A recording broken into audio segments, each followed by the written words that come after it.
we're live. See, I did that one Hey, perfectly Hello. this time. You did. I want to give you praise on that.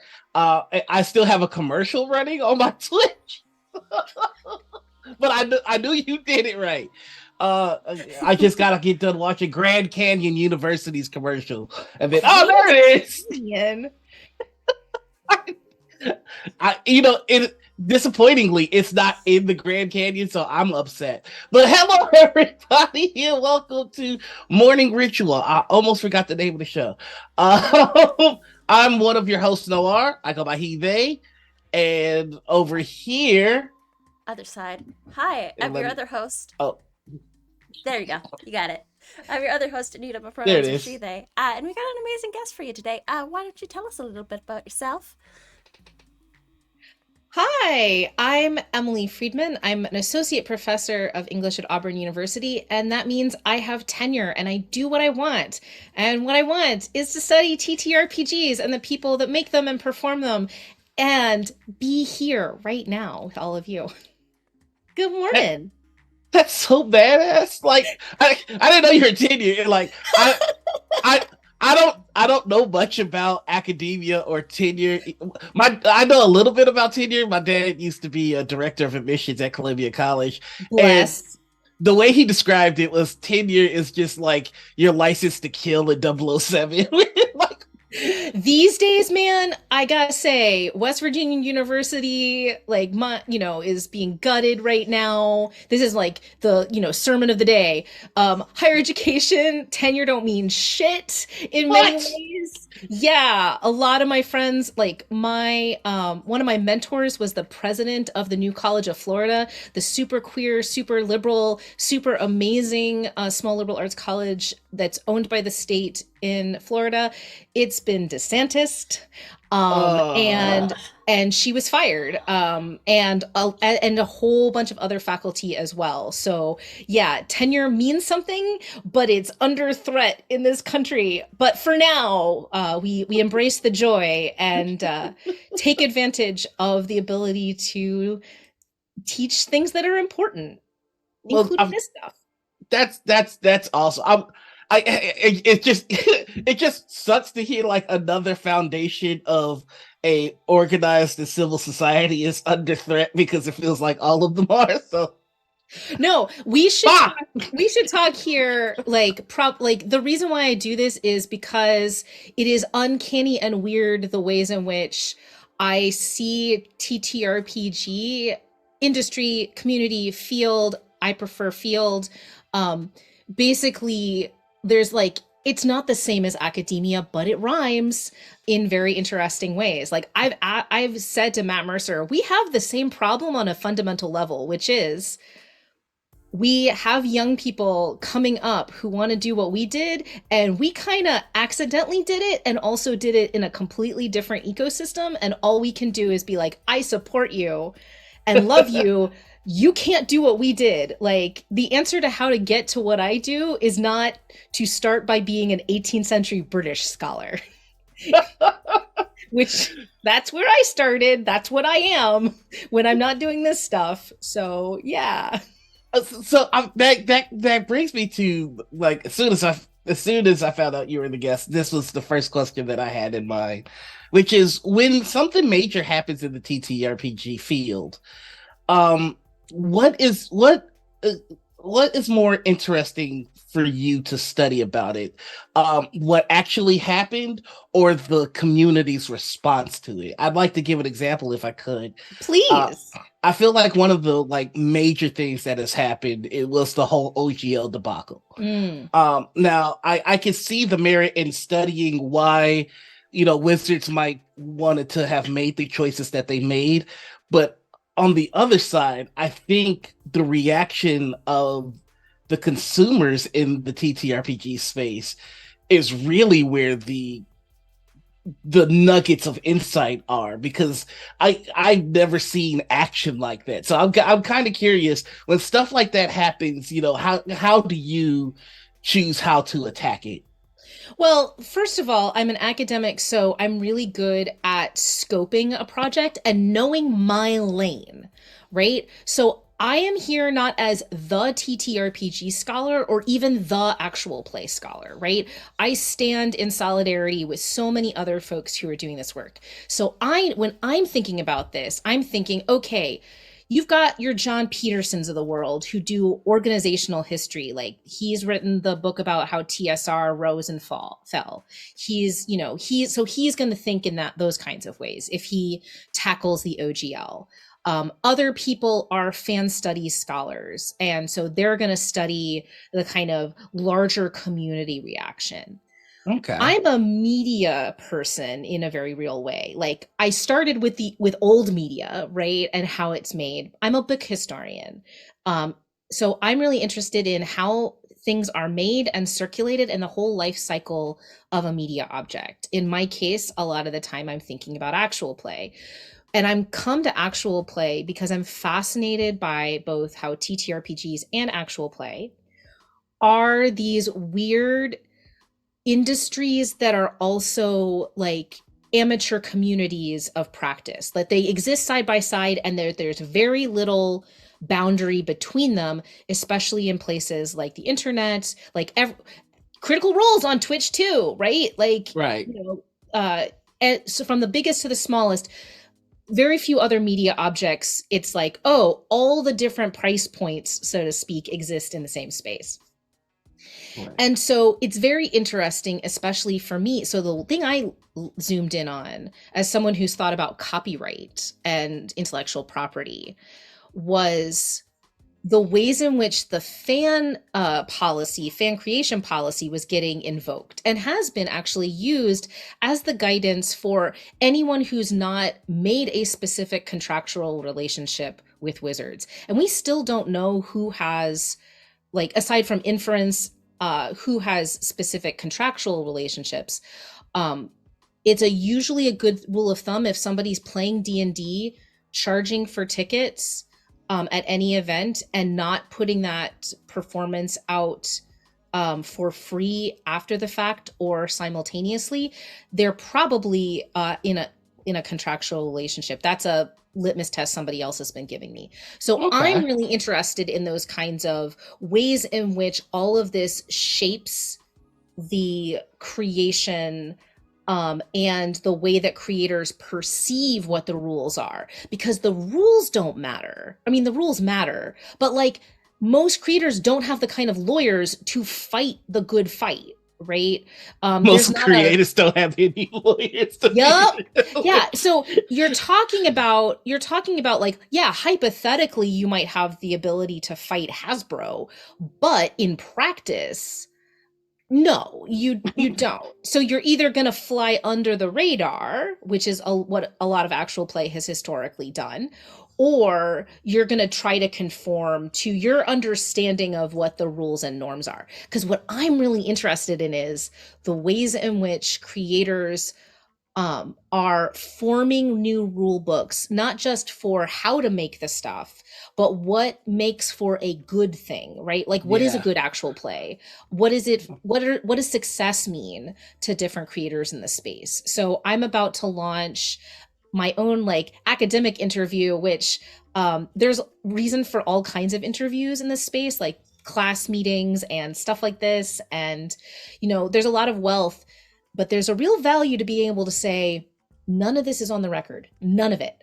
Yeah. You get to decide, when you want to be cited, when you want to be anonymized, and when you want to be aggregated. When you want to tell me something, but you don't want me to make it public until I've got a ton of people, which is a kind of, similar kind of to journalistic ethics. But it's also the other value add is I can say, then this isn't coming out for years. So it's not going to have the kind of sense of, everyone's going to be able to make the connections of what exactly we're talking about because it happened on Tuesday, right? This is why I keep saying the Geek and Sundry book should exist, because Geek and Sundry is really important in the history. We're a ways away from people being ready to do that. And so am I, quite honestly. So we're all growing and learning together. But yeah, so for me to kind of come back to your actual question, like, where's my angle? My angle is craft. How does this impact creators creating things and this the material conditions of their labor and what they Now, end up making. now that I have a more exact idea of like the way that you study these things, I have to say that the very foundation of the things that you're studying seem to be shifting dramatically, all the way from Twitch announcing at TwitchCon that simulcasting is now going to be allowed to Wizards kind of creating their own streaming home for their back to actual plays. Like the idea that, you know, the heaviest hitter in the room, Critical Role, uh takes place in the same platform where anybody could just open up a camera and go, may not remain true for very much longer. And I kind of I feel like I never realized how big a deal that was until you just mentioned it. Where, I mean, because that's not true in any other sense. Like, you know, anybody can play basketball, but you're never going to be on the same court as, you know, a professional. It That's not the case with actual plays. Um, but that may no longer be the case. Um, how, do you have any insights on how you think that may affect the medium at large? So one of my like, I keep joking like if I had merch, it would say I don't predict, I describe. Sure. And then of course I rolled up to Big Bad Con with pins that said nuance or nuance motherfuckers, depending on which pocket you pull it out of. Um, the two go to hand in hand. So I don't know what's going to happen. And I think I mean, this is why I'm in it and observing really closely, Yeah. because how often do we get to see, first of all, a genre and a new media form come into being up close and then watch it change, right? And that's literally what I've been doing. Cause like I've been on the scene in some way, shape, or form for like, 3 or 4 years. I first, like, I was looking through my email. I first, like, got involved in an academic way in a proposal around this time in 2018.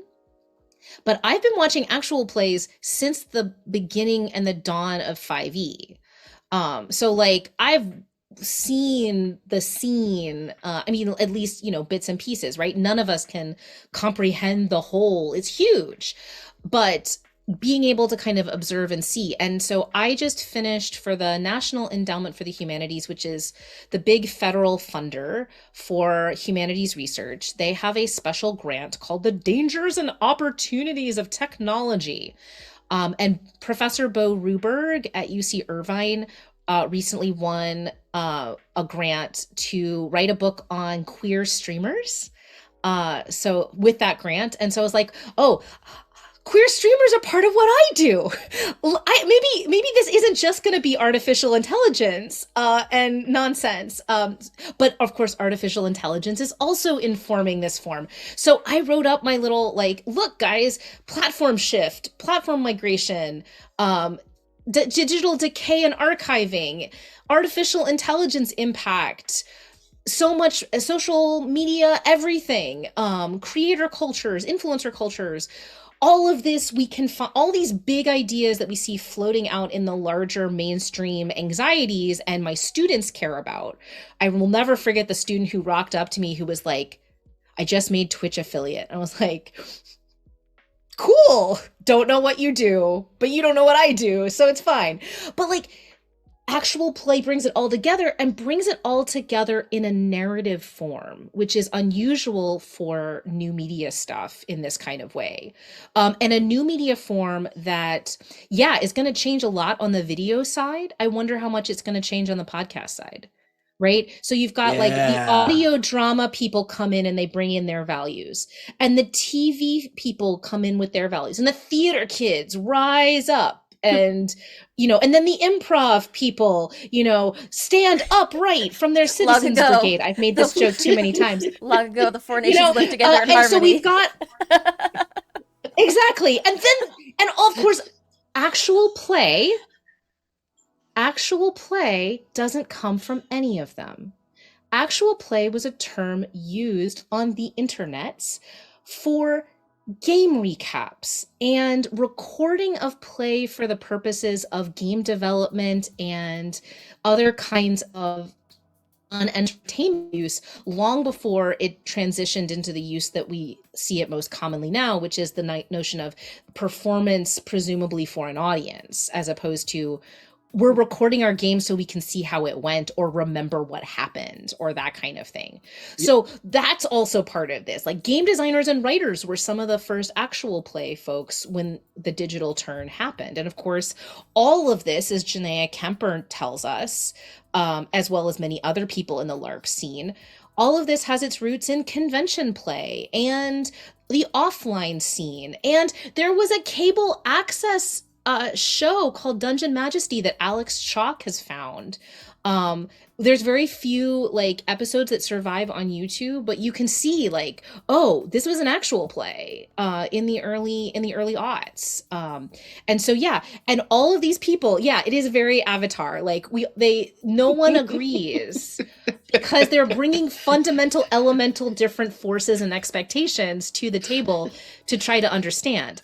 The problem is that you can't divide them all because we're stronger together when we go to the mainstream and say, this is a thing and you should care about it and get excited about it. So like I talked to Taylor Moore and he's like, narrative play, we should call things narrative play and distinguish it from actual play. It's like, my brother, no, we're not there yet.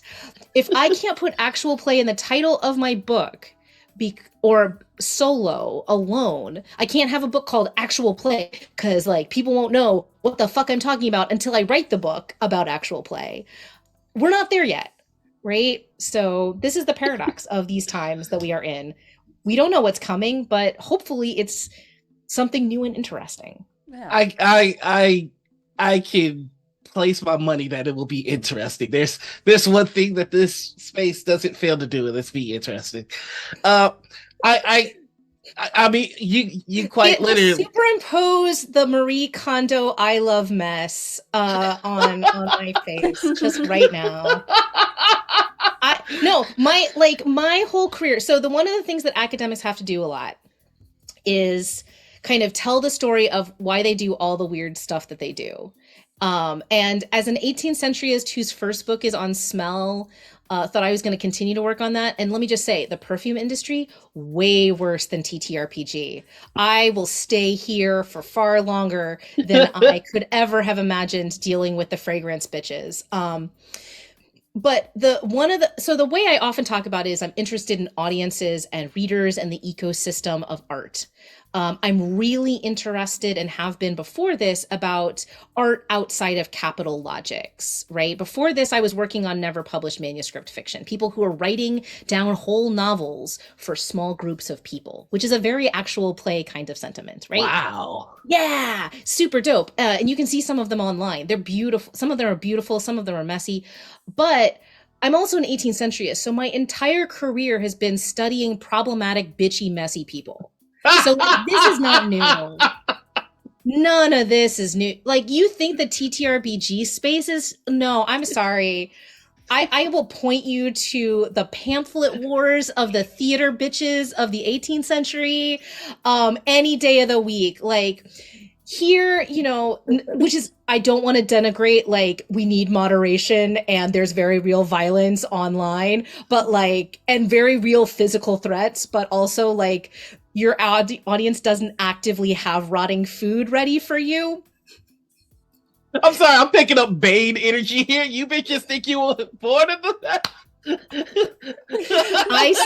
You know what?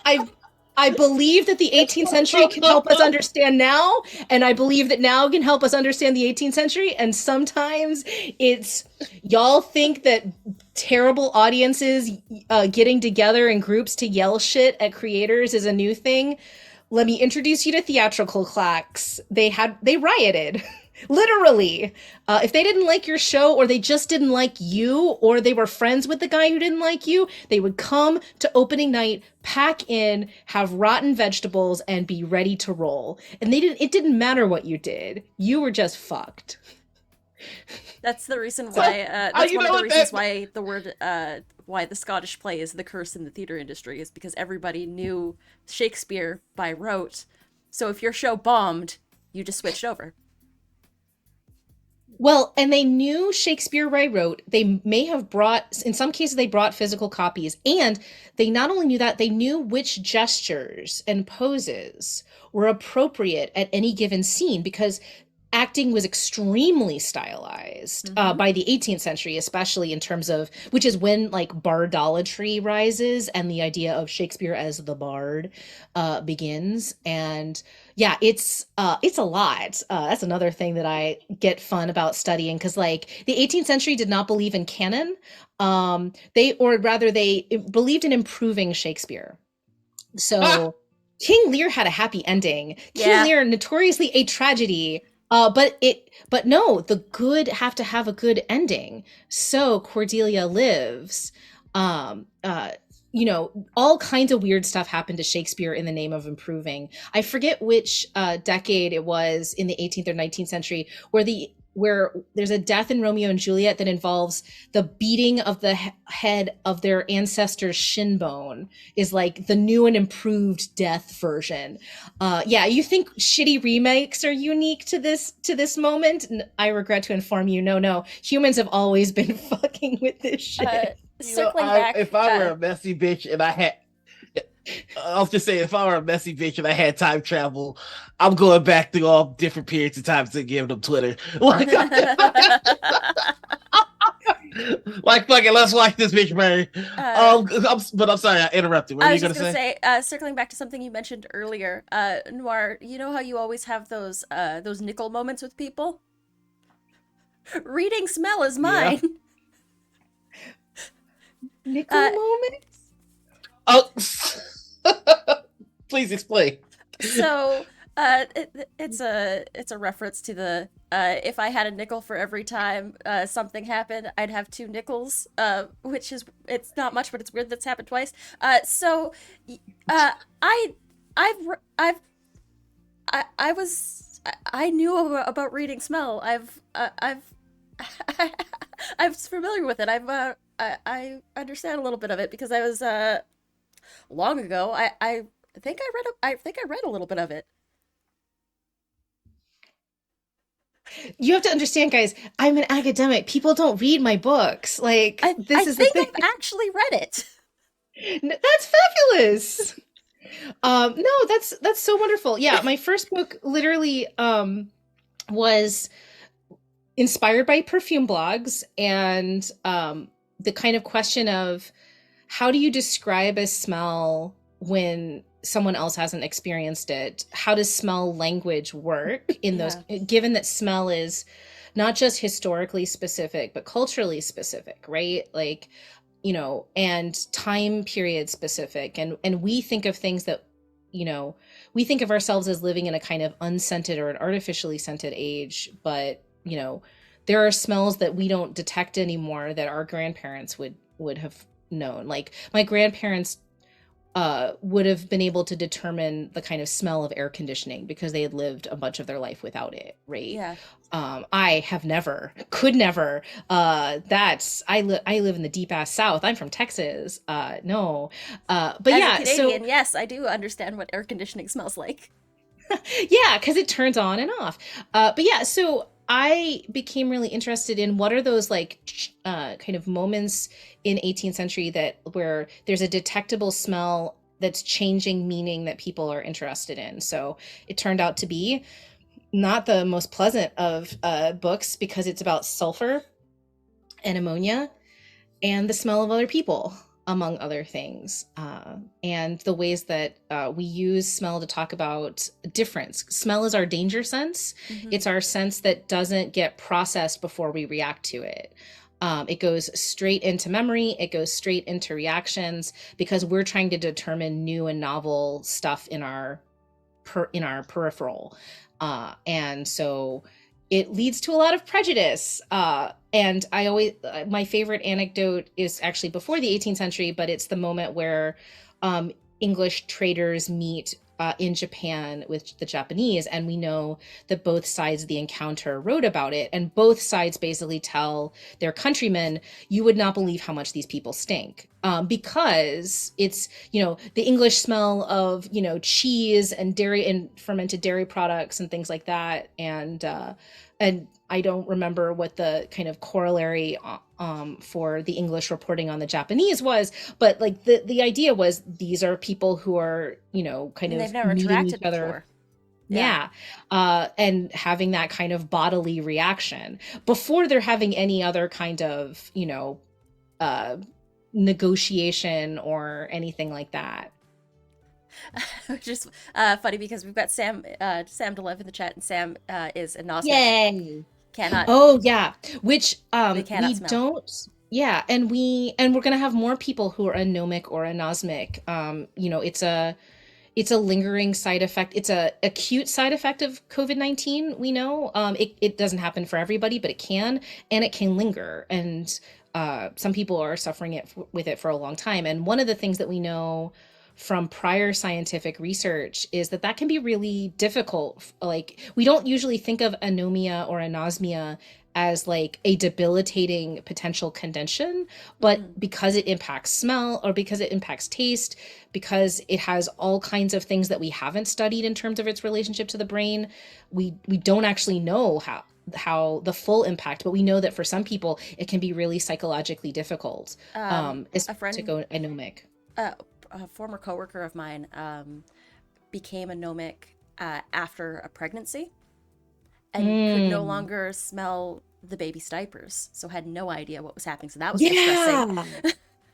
Yeah, I was explaining this the other day in terms of gas leaks, right? Gas is artificially scented so that Yeah. we can perceive it, because that is a real threat in Yeah. our environment. And yeah, Sam, I really, I actually do want to talk to Eric. I want to talk to Eric for so many reasons. It's long overdue, but the Eric describing smells to me is, yeah, that's again so many things. I love when my friends talk to my friends. Oh, sorry. No, that is the weirdest thing of the last month in particular, because I would have said from my little, like, I live in Alabama, right? So my immediate personal like connections to the TTRPG space, if you'd asked me a month ago, would have been my editor Charlie Hall, who I've never met in person, my former student London Carlisle, who sometimes does, like, is doing D&D in a castle next year, which is wild, but does some one shots and things for Chaosium. He's a working actor in New York and Atlanta. And my other former student, Geneva Willis, who's one of the co-creators of The Party, the web series, the scripted web series. And so I would have said, like, that's my, like, people that I can claim as friends. And then I have like what some people have referred to as pen pals. And what I realized going to Big Bad Con is like, that's not true. It's bigger than that, or at least like there's a kind of, or maybe it's parasociality. In some cases it is parasociality, but it's towards me. So wait, if it's reciprocal parasociality, it's just sociality, and we might be friends. And like, young me would see no problem with this. I grew up on LiveJournal. Of course. Like, my best friend from grad school is, we met on LiveJournal before we went to Mizzou, right? And while I was in the UK, right? The godfather of my nephew, who I am godparent with, also met on LiveJournal. Real talk, right? Like, and now is like literally a member of my family. So like the idea that internet friends can be internet friends, or can be real friends, is something that's, uh, you know, got beaten out of me in the anxiety around parasociality when it came to the TTRPG space, because I spent my formative part of understanding my role in this space entirely virtually and disconnected from communities of practice in that kind of way. So yeah, I'm still wrapping my head around that. I like to think that you can plant the seed in the soil online, but the watering has to be done in order for it to flourish into, like, that's me waxing poetically about friendship. But Also true. Also true. I do have a question for you. I mean, I don't think there are many people that have watched as many actual plays No, as you I have.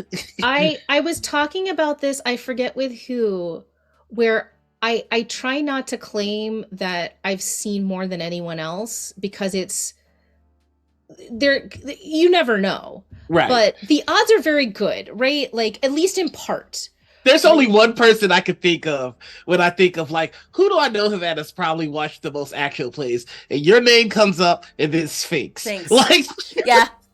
Valid. Valid. Yeah, and of late, because of like the New Jersey Web Fest, for folks who may not know, I was one of the many judges, but I judged the final round, all of the candidates on both the audio and video side, and then in the kind of initial round, I think it was 60 submissions. So that's 30 hours because they're half hour kind of little blockies. And then, as some folks know, I go on socials every once in a while and be like, "Hey, recommend your actual play to me. I will listen or watch from the time mark you set me. Please, you have to recommend. The only rule is you have to recommend a specific episode, and probably not episode one. It's not usually the thing that shows off to the best advantage." But that I will take a listen. That's how I found out about the Atom List. That's how I found out about Planet Arcana. That's how I've found out about, dozens of the ones. Like one time I asked about TTRPG actual plays for children, which I have a young nephew who's super into, he loves what he calls the skull game, which is the quiet year. Yeah. I ran it for his Montessori class of like 8 and 9 year olds, which Mm. I actually highly recommend. I thought I removed cards for time, but I also removed them for like, oh, is this material I want to go over with 8 and 9 year olds? And then of course they bring out the murder robot chickens, so I'm like, oh yeah, I was overly worried for no reason. But yeah, so and I would like to introduce my nephew to actual play in a way that he can meet. And one of the challenges is there's stuff that labels itself as family friendly, but kid friendly is a little bit different than family friendly in that way. Mm. But yeah, so Yeah. I've seen a lot, or yeah, and listened to a that lot, and that actually inspires another question, but I'm gonna ask the first one yeah, no, first. ding, No, I love insightful and well thought out answers because it's just like I would have never thought of that. But improv, baby. Uh, yes, and let's go. Oh my god, I can hear myself. Anyway, Here, let me close the door. my question is, what are some signs that when you start watching an actual play, you know that this is probably going to be a good one, or what are some trouble signs mhm. that you can kind of advise actual play producers, cast, and everyone involved to kind of look out for? Yeah. No, I think that's a really great question. And the first thing I'll say is, I am one person. I Yeah, may not be your target audience, like everyone's target audience, right? And I think that's valid. One right. of the fascinating things is because I had two classes full of students, like also helped me take a look at actual plays and like code for different kinds of things. I was fascinated by what my students got really excited about that I had never heard of and was not particularly interested in. As will probably not surprise you, I am not super compelled by any pitch that starts simply with "we're all friends" and "oh, look, it also happens that we're all white." When I look you up, and it's like, congratulations, liking your coworkers and people you collaborate with is the baseline minimum, or at least being able to successfully act it. I don't need you to have been best friends since birth. That's unnecessary, and it not necessarily helpful. Working with your friends can be really challenging, as we have seen many times. Um, so actually, I would actually say, in terms of actual play, because I get pitches that are sent to me directly in the hopes of Polygon coverage or something like that, a lot of the time the first stumbling block is you don't have a why, you don't have a why that makes sense. So if we think about like television pitches, for example, it's not a perfect example, but like log lines, you know one or two sentences that tells the viewer or the listener what kind of story they're going to come across, right? And I posed this on Twitter a little while ago. I didn't do it very well, just in full disclosure, but what I noticed was I basically said, can you pitch your actual play without talking about your cast? Can you pitch your, because that's what Encounter Party's trying to do, right? The biggest, like their big bet is we think we can avoid parasociality. Good luck. I've said this to Ned. Good luck. So can you beyond, I mean, because while it is important to me, again, I don't want all white casts. I don't want to give airspace to all white casts if I don't have to myself, as a general rule. But the diversity of your cast is not the thing you lead with. It's the thing that enriches the kind of story that you're going to tell. And so tell me about the story that you're going to tell. And then you can lead into the authority of this is own voices or something along those lines. So I want to be very careful because I'm an academic and I'm trying to be very precise, right? Who's performing matters, but the first thing that most of us are looking for in a piece of media is what's the story, right? Like, so for example, I see a lot of really cool ideas like TTRPG Kickstarters floating around that I think are really awesome and are going to find their audiences, but I'm not, my home games are not, generally speaking, horror games. I don't have many horror games that I can run. I have a few, and I'm excited. Like have a deep dying desire to run 10 Candles, those sorts of things. And it's possible that a horror TTRPG could like appeal to me, but it can't just be horror. It has to be something else on, right. And it's also likely that that's going to just not be the thing. But on the other hand, what did I start live tweeting with? One Critical Role wasn't Dimension 20. It was Kolok. A horror actual play, right? Because I needed to understand how it worked, and I was fascinated, and I was compelled by the fact that it was thoughtfully building this kind of what if kind of universe, and then was pulled in by the acting, and then was pulled in by the system, and then was pulled in by the other elements. So it starts with the like, how are you getting people in the door? Right. Yay! Zach Zach has been very kind to my students. He's a lot, but he's a lot in a way I can work with. I at Big Bad Con, I found myself. This is the like kind of quintessential Big Bad Con story. It's the evening. The POC dinner I think had just finished, so people were starting to come in. I'm sitting down at a table across. I'm watching Zach grill my undergraduate about what the youth are watching and listening to, kind of trying to do like audience analysis. I'm talking to Rick Perry, and all of a sudden I have to turn to him and say, I think the Beyblades people have arrived. And sure enough, right behind us at a big table, there was a Beyblades tournament about to start. But yeah, so this is a giant digression. But yeah, so when I'm looking at the thing itself, in terms of a recommendation, what I'm looking for, and it can be different kinds of things depending on the show, or what I'm listening for is, did you think about an audience? At some point, whether you're live or pre-produced, did you think about an audience experience that you want to convey? You don't necessarily know where the story is going to go, but you want a feeling or something for the audience. And can I see signifiers of that? Is it the overlay?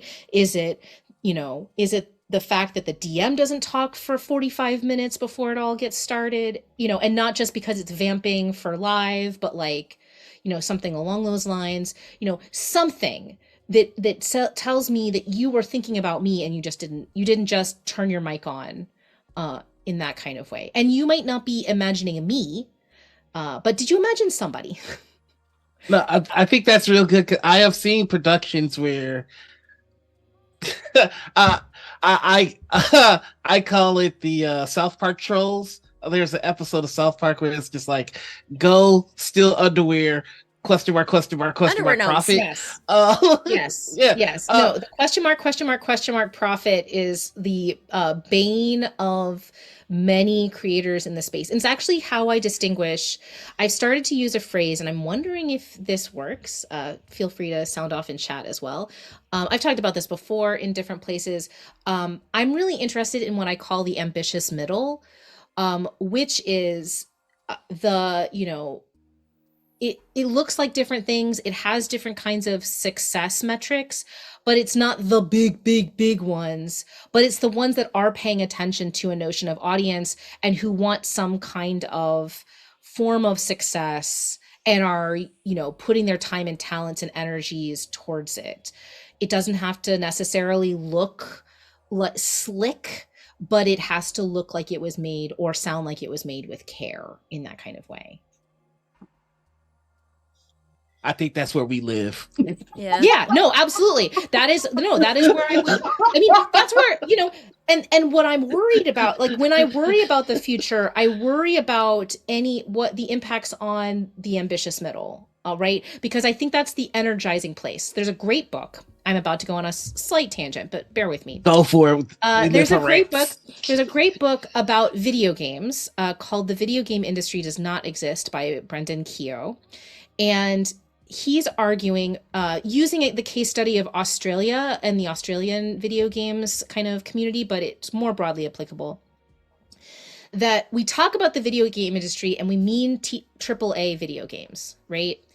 But AAA video games actually are not disconnected from the larger world of creative making. You know, Untitled Goose Game was made by a team of what, 2, 3? You know, like you've got, and so he walks through like all of these kind of things, people game makers, as he calls them, who would not identify it necessarily as being part of the video game industry because, you know, it's because it's such a limiting, like basically a lot of people are like, well, if I'm not doing it full time for my primary job, then I'm not part of the industry. Sound familiar? But there's so much permeability, there's so much contract labor, there's so much turnover, there's connections to higher ed with game studies programs and things like that. All this kind of stuff means that what we really have to do, and this is why I talk about the TTRPG field, is I am moving from Keogh's idea of the video game field, which in turn is, hey, French theory came in on a Saturday morning, Pierre Bourdieu's idea of a field of cultural production. So a field of cultural production is all the people who are making a kind of thing and the ways they relate to each other. And his idea of the field is people are coming in all the time and changing the rules of what's valued. And a field of cultural production comes into maturity and is separate from capitalism and state power when it can articulate other forms of value through things like reviews and awards and other ways of saying something is important beyond follower count and how much money it made. And that's what I'm looking for and starting to see happen with things like the awards and the crits and all those sorts of things. There is a desire to say, no, this is a field that can imagine other forms of value. And I hope that that's not lost. I hope that continues to bloom and grow. And of course, Bourdieu would be the first person to say that you can't get capitalism entirely out of it either. Those forces and those positionalities of power all still kind of, if the field is like a blanket, it's on the shaggy terrain of the rest of the fucking world. So it's not perfect, it's not utopian, but it's an imagining of different. Academia is also a field of cultural production, so you know this is where it becomes simpatico. First off, this is making me really want to see a conversation with you and Sam. And second off, I would do it in a heartbeat. I can't believe I haven't done it already. Honestly, that might be cause for the first morning ritual group chat. Hey! But I that kind of brings up I the crabs in a bucket kind of experience of the TTRPG space, which I have seen kind of destroy productions, channels, communities, where people come in and and going back to the underwear gnome, it's just like we're gonna turn our webcams on, and we're gonna just be Critical Role. And I've seen that kind of create bitterness. And so it, I'm trying to get the question out. Just bear with me for 1 second. Happily. I've seen it kind of create bitterness where people will be in that ambitious middle, Mm. which I again, I think that's where we are, and I think it's kind of a fun place to be Mhm. because you don't have the fucking weight of all of the You don't have your top likes tables. on social media being policed for secret meanings. Yes, there's a lot to it that kind of like when we had Matt on, like one of the first questions I asked him is just like, you're a guy that will never be able to be 100% sure that somebody that comes up to you and goes, I want to be your friend, wants to be your friend because you're a cool dude or because you're Matt Mercer. And that's like a hell to me. Like, so like there's some good things in being in the ambitious middle, but the problem is some people feel they get stuck there, they grow resentful, and I've seen it implode in so many different ways. um I guess my question would be, uh you know what would you advise those people that feel that they are stuck? Like, Mm. how, like, would you tell them to just, kind of just learn to appreciate where you are, focus on working the craft, or change your goals? Like, I keep telling people, there's no way you're going to turn on the webcam and just be Critical Role. It's not going to happen. It's lightning in a bottle. Um, you know, don't aim for that. Aim for something different. But I feel that advice has fallen on deaf ears, and I'm hoping somebody with much much bigger Let's use some dicks, credentials here. Let's use, yeah, could as I help. like to say. So I'm writing a book on Dimension 20 with we are a collective in this true spirit of actual play. We are doing it all together. There are 12 of us. 5 of us have what I call letterhead. We have tenure and we have the ability to write on and be authoritative, and then the rest are junior scholars and colleagues. But yeah, so well, let's use the letterhead here.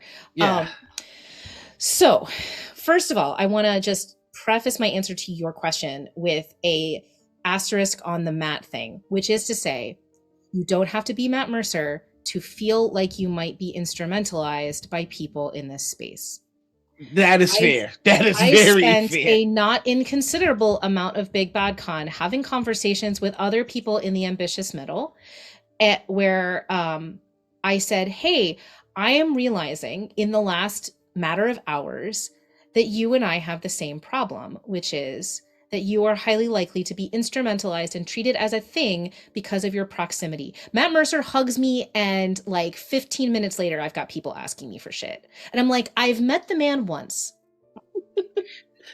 Yeah, Twitter can I? DMs do not make for a place where I can then use my clout to advocate for you in some way, shape, or form.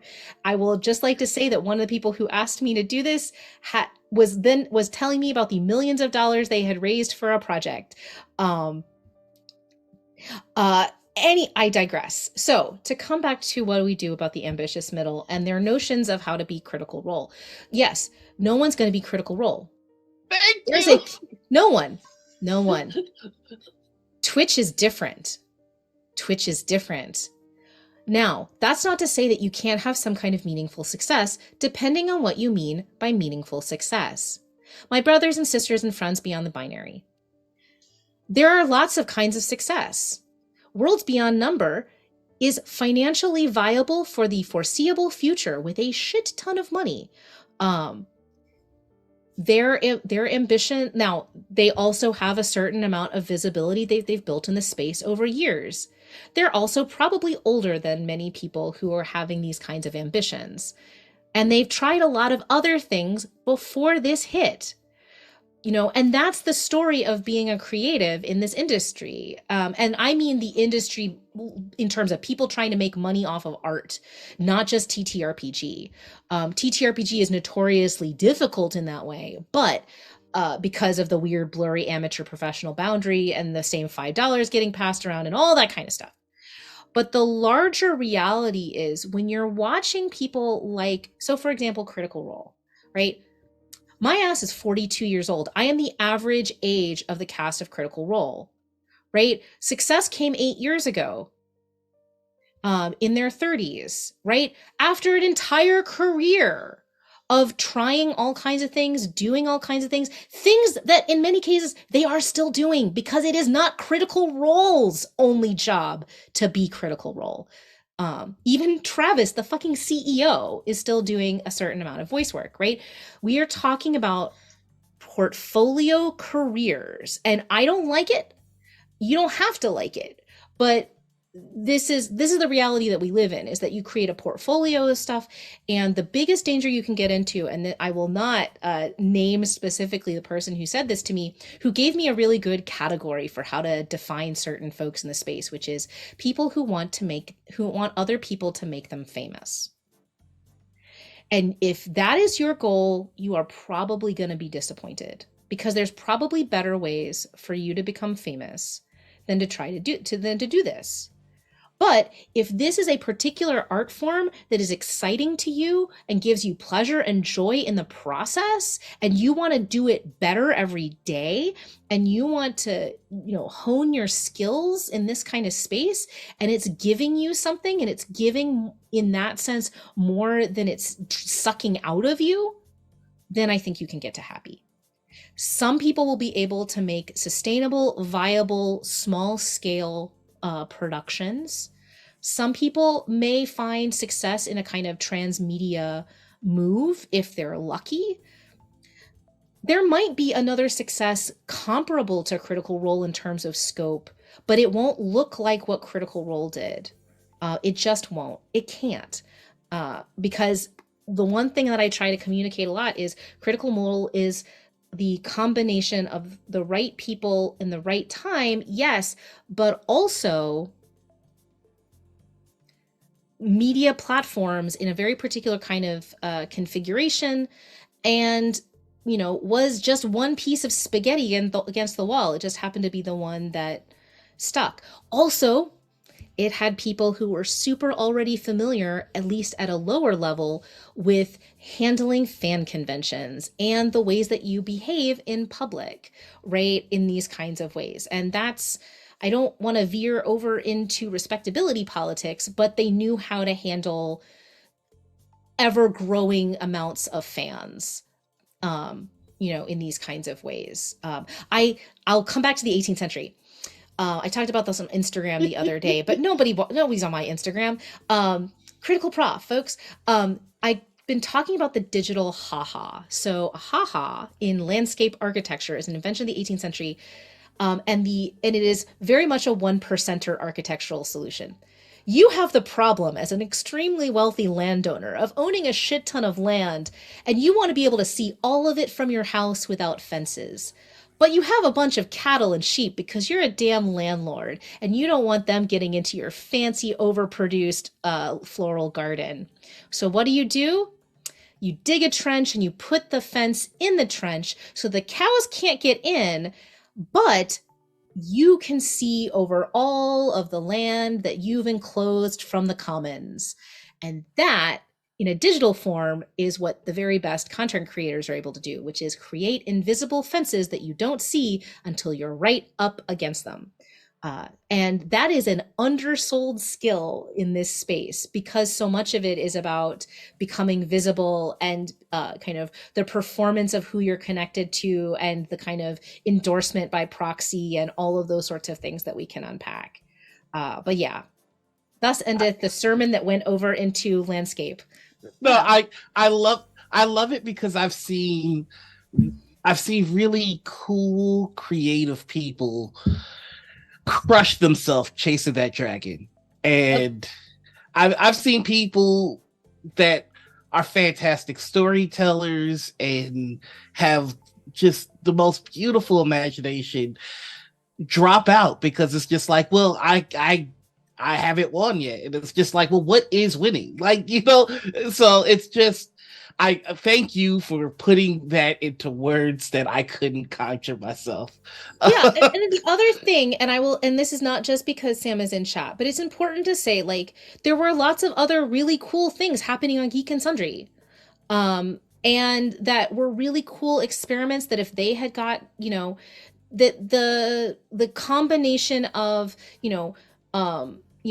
one of the challenges for some of the shows was its connection to other IP that got in the way, right? There's all kinds of like weird little weirdsies that just meant that those particular flowers bloomed closer to the ground, I would say, right? Rather than kind of, becoming Sprung up. kudzu.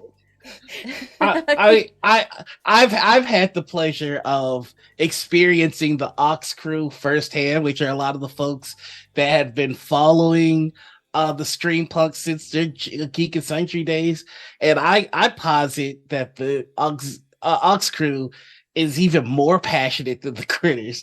I'll start that fight. No, please, everybody, be nice. But no, it's just that's why like I kind of got the idea of, oh, there are different ways to succeed in this space. We don't all have to shoot for the same way, and that I don't know. It's just been a whole thing. I love TTRPG. It's just the business of it, the minutia of it can get sticky, which is why I've taken a step back. No, I mean, and I think, and that's the thing, right? Like, I think the really tricky thing is that because actual play is getting kind of painted with all the same brush in terms of every actual play wants to blow up and be commercialized in this kind of way, and for some people that's really off-putting, Yeah. but and to be fair, the real challenge is that because the most successful narrative is we were just trying this thing out and it blew up beyond what we could possibly imagine, which is the Critical Role story. It's now the Worlds Beyond Numbers story. Those kinds of things. We're bringing our home game to you. That it mutes the that's an important rhetorical move, right? That's an important value add to the what of what they're doing. And it's really hard for the rest of for everybody to be transparent about, this is what it goes into making. I mean, one of the things that's really interesting to me, and one of the reasons why, honestly, like, there's a lot of different reasons why Dimension 20 is the book. And it's not a guide for teaching Critical Role, because man, if I knew how to do that, that's I do as a, in discrete units, but I digress. But part of it is Dimension 20 is far more transparent about the nitty gritty of its making, right? They literally have credits lists.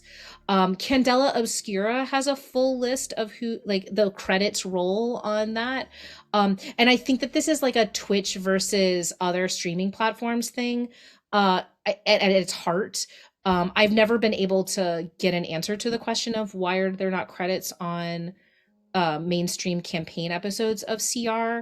But if there were, then I think we might have a kind of really important sea change in the way that people understand how many people are involved in CR, and just as an actual play, to say nothing of the multiple companies beyond that. But transparency in that way is really, really challenging, right? Because especially, I mean, the interesting thing is I talk about the ambitious middle in the scope of TTRPG, but when we think about the biggest companies, your Dropouts and your Critical Roles, they are still really small in the scale of the space in which they are primarily operating, which is Hollywood, right?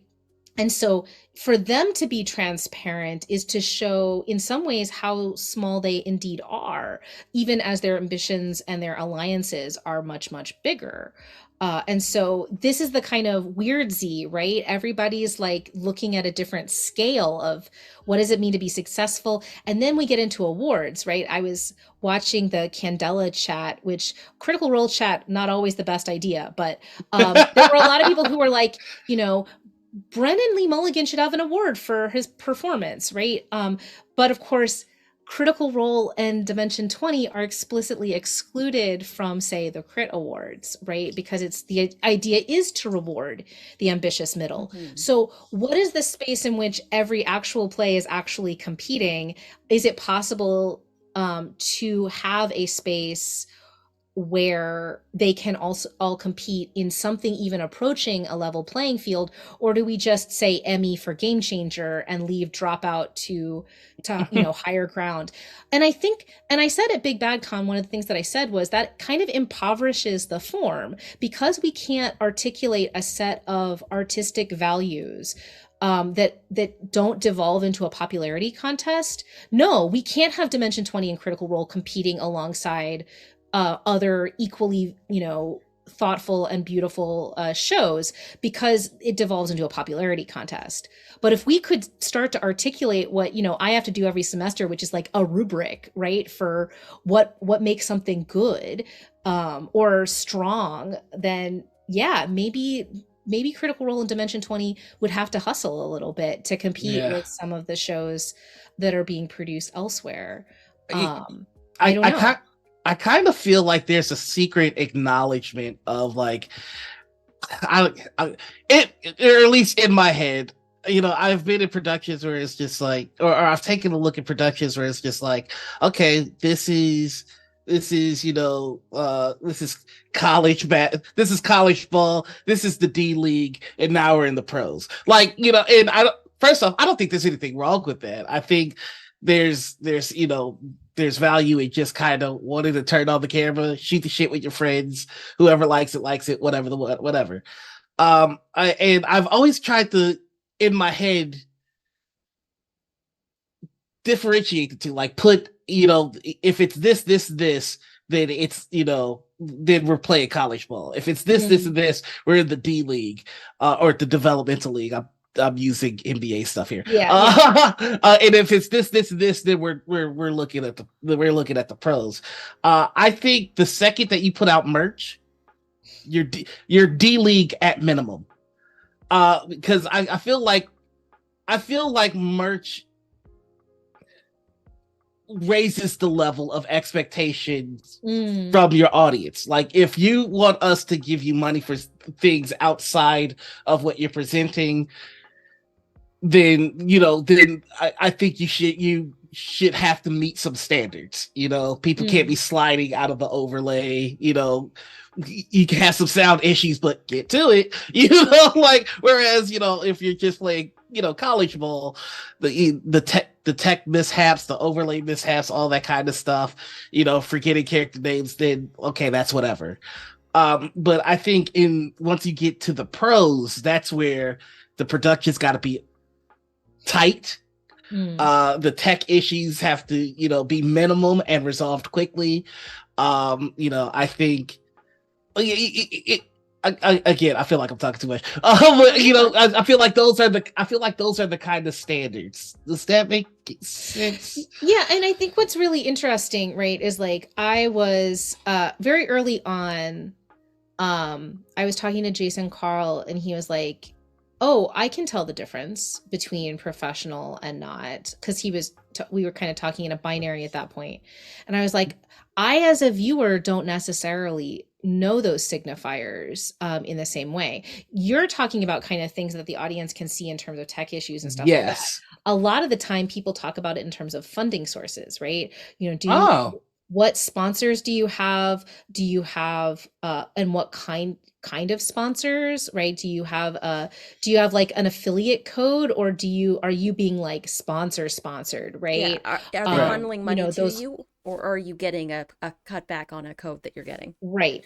Exactly. I never thought to think about it from a funding source. I only ever think about it. That's the first place people have started with me. and then they'll talk about things like this relative sophistication of an overlay or those sorts of things. But all in service of, are they signifiers to what kind of funding is being given to this show, Wow. which is Okay. fascinating, right? Because like that's not an artistic thing. Like I could, hypothetically like get my friends together. I mean, and no, not hypothetically. Let's think about the Atlanta scene, right? Like LA by Night has its own studio, or sorry, Atlanta by Night has its own studio. They bought a house together and it's, I think, in their basement. It's a fully dressed set. They've, upscaled their tech, their overlay, and it's not, and so those are all artistic signifiers, not sponsor signifiers. So if they never had a sponsor, it'd still be a high level production. Right. But some folks are indeed looking at those signifiers. What's interesting about the league idea, as someone whose brother used to work for the Houston Rockets. Hey. Yeah, my brother was a sportscaster, and then he was so. There's an essay I will someday write about when my brother turned 40, he stopped being a professional live tweeter because he was a live tweeter for the Houston Rockets, and among other things that he had to do in his job. And then I became an amateur professional D League live tweeter when I turned 40. But I think the challenge with that metaphor is that there are not talent scouts coming to the actual play equivalent of AAA games or whatever, or D League games or that kind of thing. There is the challenge I have seen from talking to people in the ambitious middle who I respect. I want to say I think of them very highly, but there is a notion that there's somehow some level of visibility that can lead to a ladder effect, not for the show, but for the performer. And this is the idea of the person who wants someone else to make them famous, right? That if only you do enough shows, you will be noticed. And this is the thing I have the least ability to personally understand, because it couldn't be me. But like the many people who fantasize about being on Dimension 20 or Critical Role, like if only I could be on there. And this is, and if that's your North Star, please take a look at who has guested on these shows. Generally speaking, like Critical Role is, first of all, remember that actual play is about circles of trust. Right? You have to, not only do you have to be talented, you have to be trusted by the other folks at the table in order to be at that table. Right? And this is not gatekeeping, right? This is a safety tool. If people don't know who you are or can't figure out a way to mitigate, you have to be super duper duper famous. You have to be Stephen Colbert to get in the door without that kind of vetting. And what we see with a lot of Critical Roles guests is, what a coincidence. They've been voice directed by Sam or Liam. Shocker, right? They've been vetted for not being like, for coming on time and doing all the things and, being a fundamentally decent and functioning and talented person, right? And so it's not getting into the door of the world of TTRPG that might get you a spot on Critical Role. It's congratulations, you're already successful somewhere else, probably in a field that overlaps. So slight pushback on this. Go ahead. I do believe that D20 and Critical Role both are guilty of selling a dream. And here's what I mean by that. Oh, no, I don't disagree with that. Right. But but when I say selling a dream, I think like things like Critter Hug and Adventuring Academy. I think that projected the image that if you hustle in your D League, it can be noticed. I think that's where the dream of the scout started. No, I think you're right. I don't think that's pushback. I think that's a yes and. Yeah. Yeah, I think that and Critter Hug is defunct. I mean, that didn't last very long at all. The algorithm, man. The algorithm is a bitch. And I don't know if Adventuring Academy is coming back. It has had several seasons. Yeah. But and it'll be interesting to see who's on it and how. But I think that and I think that the fact that like somebody like Christian Navarro or somebody can say like, oh, I was a critter and now I'm here, or like, those kinds of things, which is like, Yeah, yeah, because it's valuable once you're on Critical Role to also note the ways in which you were a viewer of the show prior, right? Like, which yeah. is not to say that that's a lie, Oh just no, that no, that's a absolutely value not. add, right? But it's not like they plucked him from obscurity, right? They plucked him from what, like a Netflix show?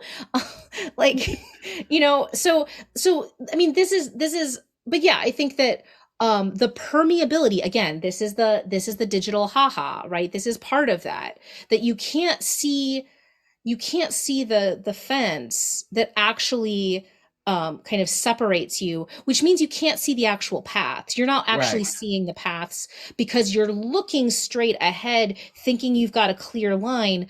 And it's not to say that you don't have a potential path, but it's not that path, right? And so, Absolutely.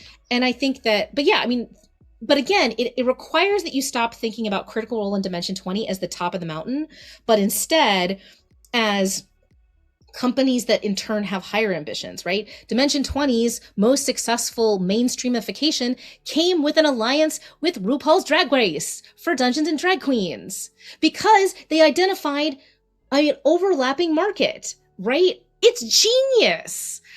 And Yes. and that can be both creatively exciting, and I do not doubt like Dropout is on brand to be all RuPaul fans.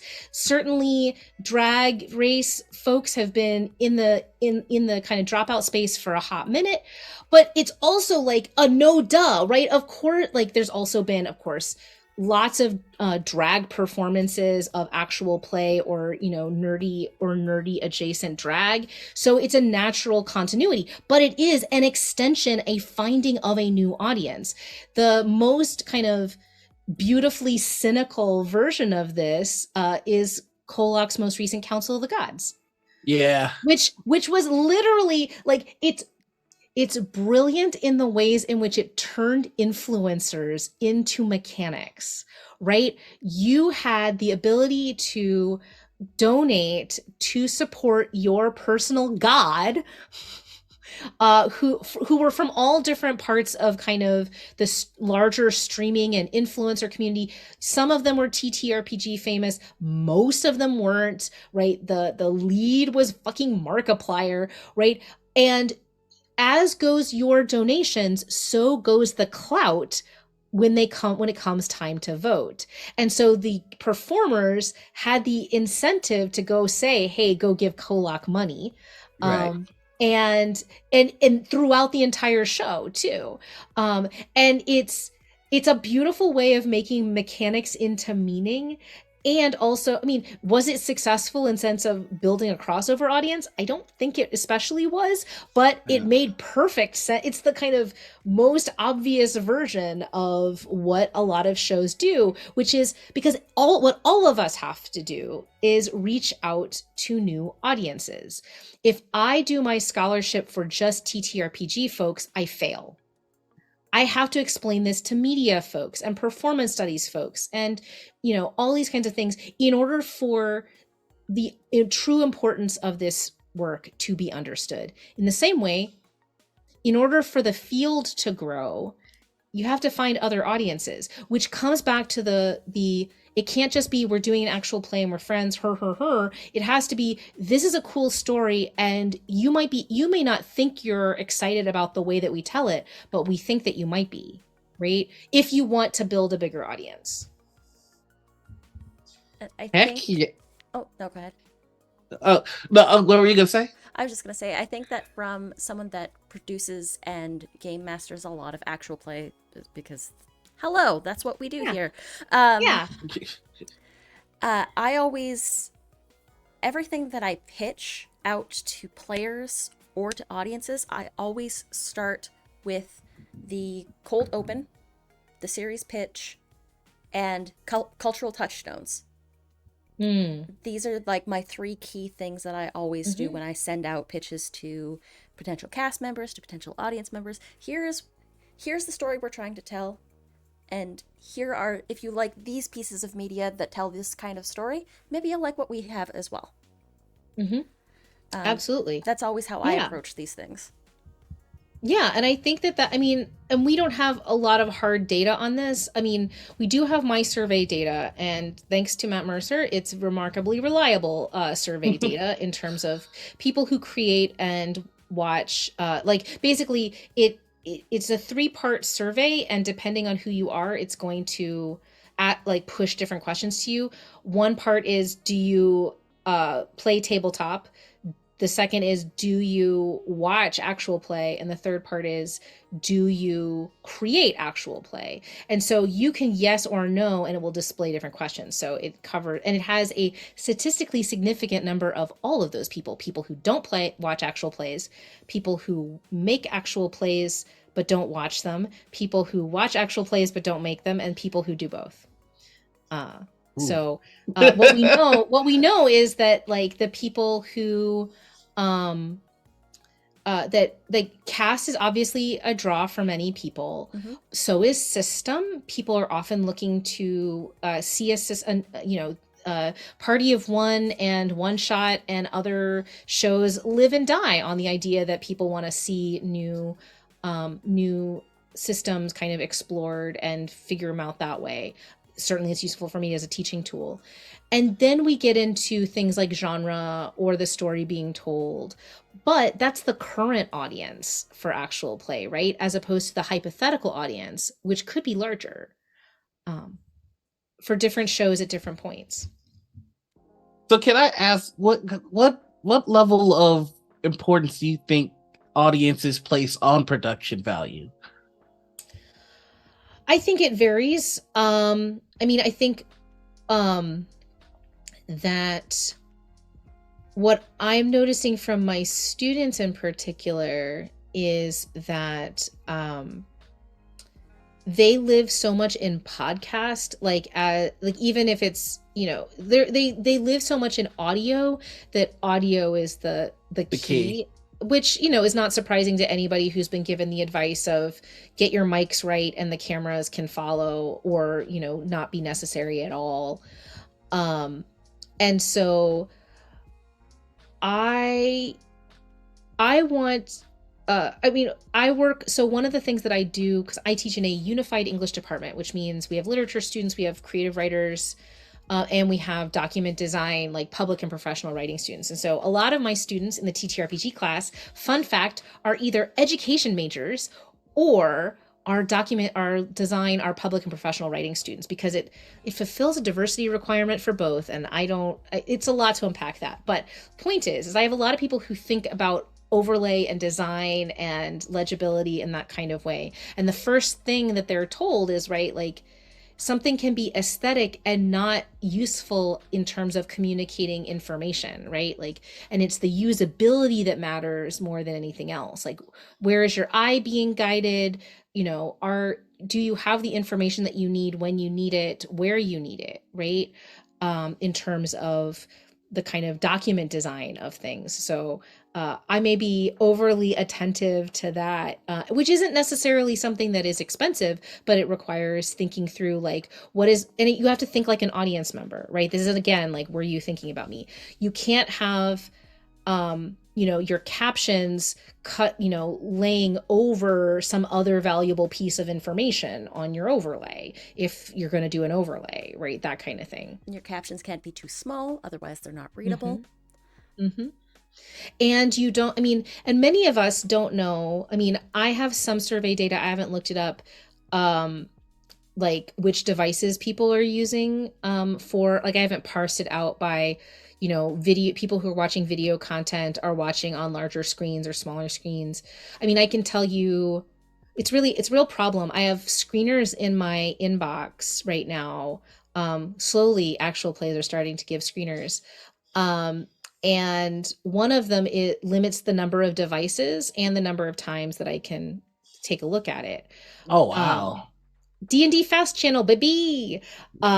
So that's a real problem, actually, for how I consume actual play, because I move from my phone to my iPad to this two monitor setup in my home office that I'm here at right now, to my friend's house, because, like, if I write about Encounter Party, the pitch is I made my normie friends watch an actual play and saw what they thought, because I'm not the audience for it. It's my Right. normie friends, because they're trying to do something categorically different. Mm-hmm. But I can tell you, like, depending on my, like, if I'm doing live tweeting, I'm generally speaking here. I have a full keyboard. I have two monitors.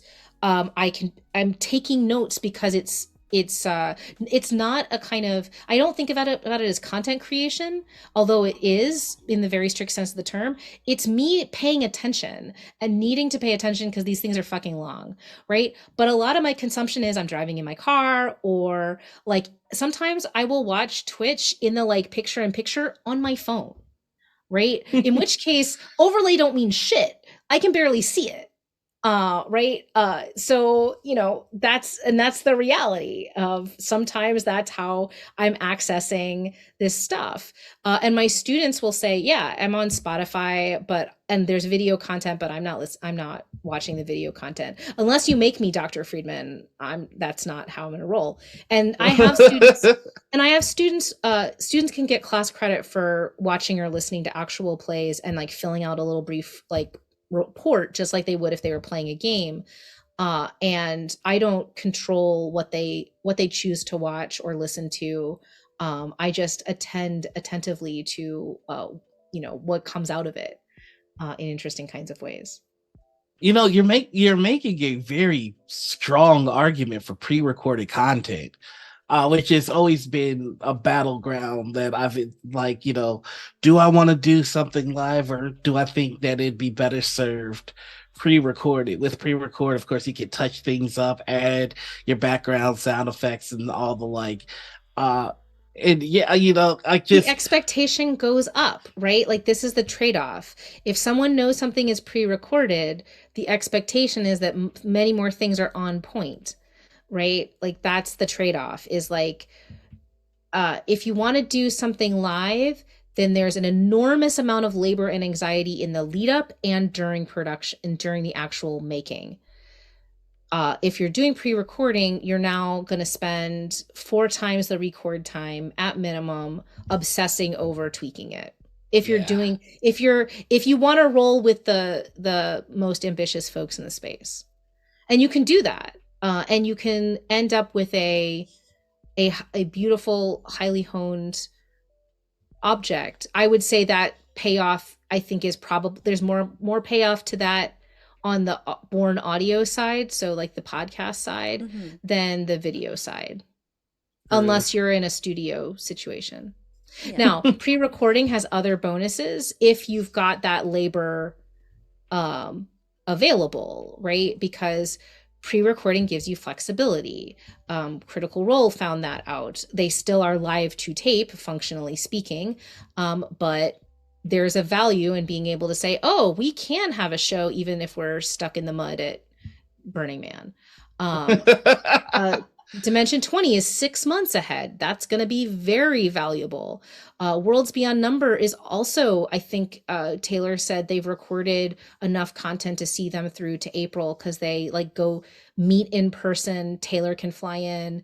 They can all be together even though they live on different coasts, and then peace out for a while Taylor sweats over it.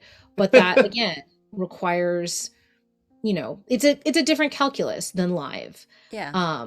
And live video has its own folks who really love it, and it has certain what we call affordances. The fact that there's chat here, right, is really valuable and an important part of the process.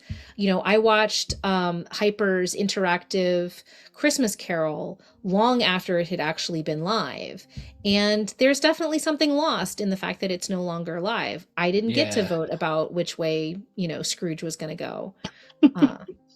I didn't get to yell at Abria in chat. I didn't know her yet, but Abria is a sweetheart. There are different. Abria is a menace. Abria is a problem. No, so I did. Abria was doing an interview junket for the start of Burroughs End, right before Big Bad Con, and so I was like, I am a professional. I have a half an hour here. I will use my time well. I get on the Zoom. The Zoom is delayed. I lock myself out of my hotel room. I get back in, and we're ready to go. And I haven't turned my camera on and I already hear screaming. Abria hadn't told the new publicist at Dimension 20 that we knew each other. And so was going to try to be like, oh, I don't know who this, person is and what is the deal. And, oh, Polygon, you say? And like completely like was not able to keep that kayfabe up for one tiny second. And that is why I like Abria Iyengar and am pleased to call her my friend. Also because she supports my lifting with great enthusiasm. Hey. But yeah, no, but I also am very grateful to be able to just personally menace her when the screener comes in and I can't tell anybody else about what's happening on Dimension 20 and be like, how dare? And fuck you. I did not do that to Brennan yesterday, but I was sorely tempted. That's another sweetheart of a person that man. I'm so glad he's not an asshole. But no, I used to say there was nobody in actual play where if I discovered they were an asshole, I would be disappointed. And now I'm worried that I have them. I have those people. Because I'm pleased to call them friends. And I'm pleased to think alongside them about what this industry / community / field is. And that's been the really interesting thing is like, the celebrity gloss of many people is, or you're something about the performance is often what makes people, parasocially inclined to folks. And for me, what's been really interesting is to find people in all different corners of the space who are thoughtful about their particular role and getting to talk candidly and intensely about it. Like this is what's Polygon got me in the door with like the journo hat and the readership. What gets me the good conversations, the ones that matter, is the fact that we can turn off the recorder and talk, and it doesn't have to go on the record ever, or I'm a historian, I can sit on it for years, or it can just inform my understanding of the form, and it doesn't have to ever be a citational thing. I never have to say like, well, Brennan told me this, so it's true. Because like Brennan telling me something doesn't make it true. It means it's true to Brennan. And I'm glad that sometimes we agree on things, or a lot of the time we agree on things, but like it's, that's not where authority lies for me. And that's what's very cool about the space. And so my kind of personal ranking of folks is partly, are good and safe to my students? Can I trust you in that space? That's gold star. Or can I so far? Because that's always contingent. But the personal thing that keeps me coming back to certain folks, or the reason why I'm like, no, I want to talk to Sam, I want to talk to Eric, I want to talk more to Jason and Brennan and Abria, is their ability to reflect and get deep and get thoughtful about this thing in both the good and the bad, right? Because there's there are lovely people, but there are also people who are not deep, or who cannot afford to reflect. Yeah. And that's a bummer. And maybe and with time that may change. Or people may just nope out, right? Like the biggest loss is Orion. I would love to talk to them about their work. It's really important in the history.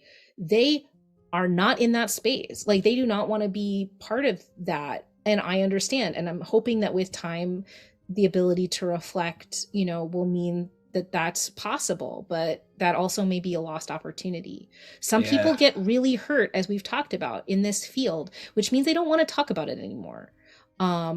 And what I hope is that I can be a person who says, your work mattered. Even when it hurt you, it mattered. And I want to talk about the parts that mattered. Yeah.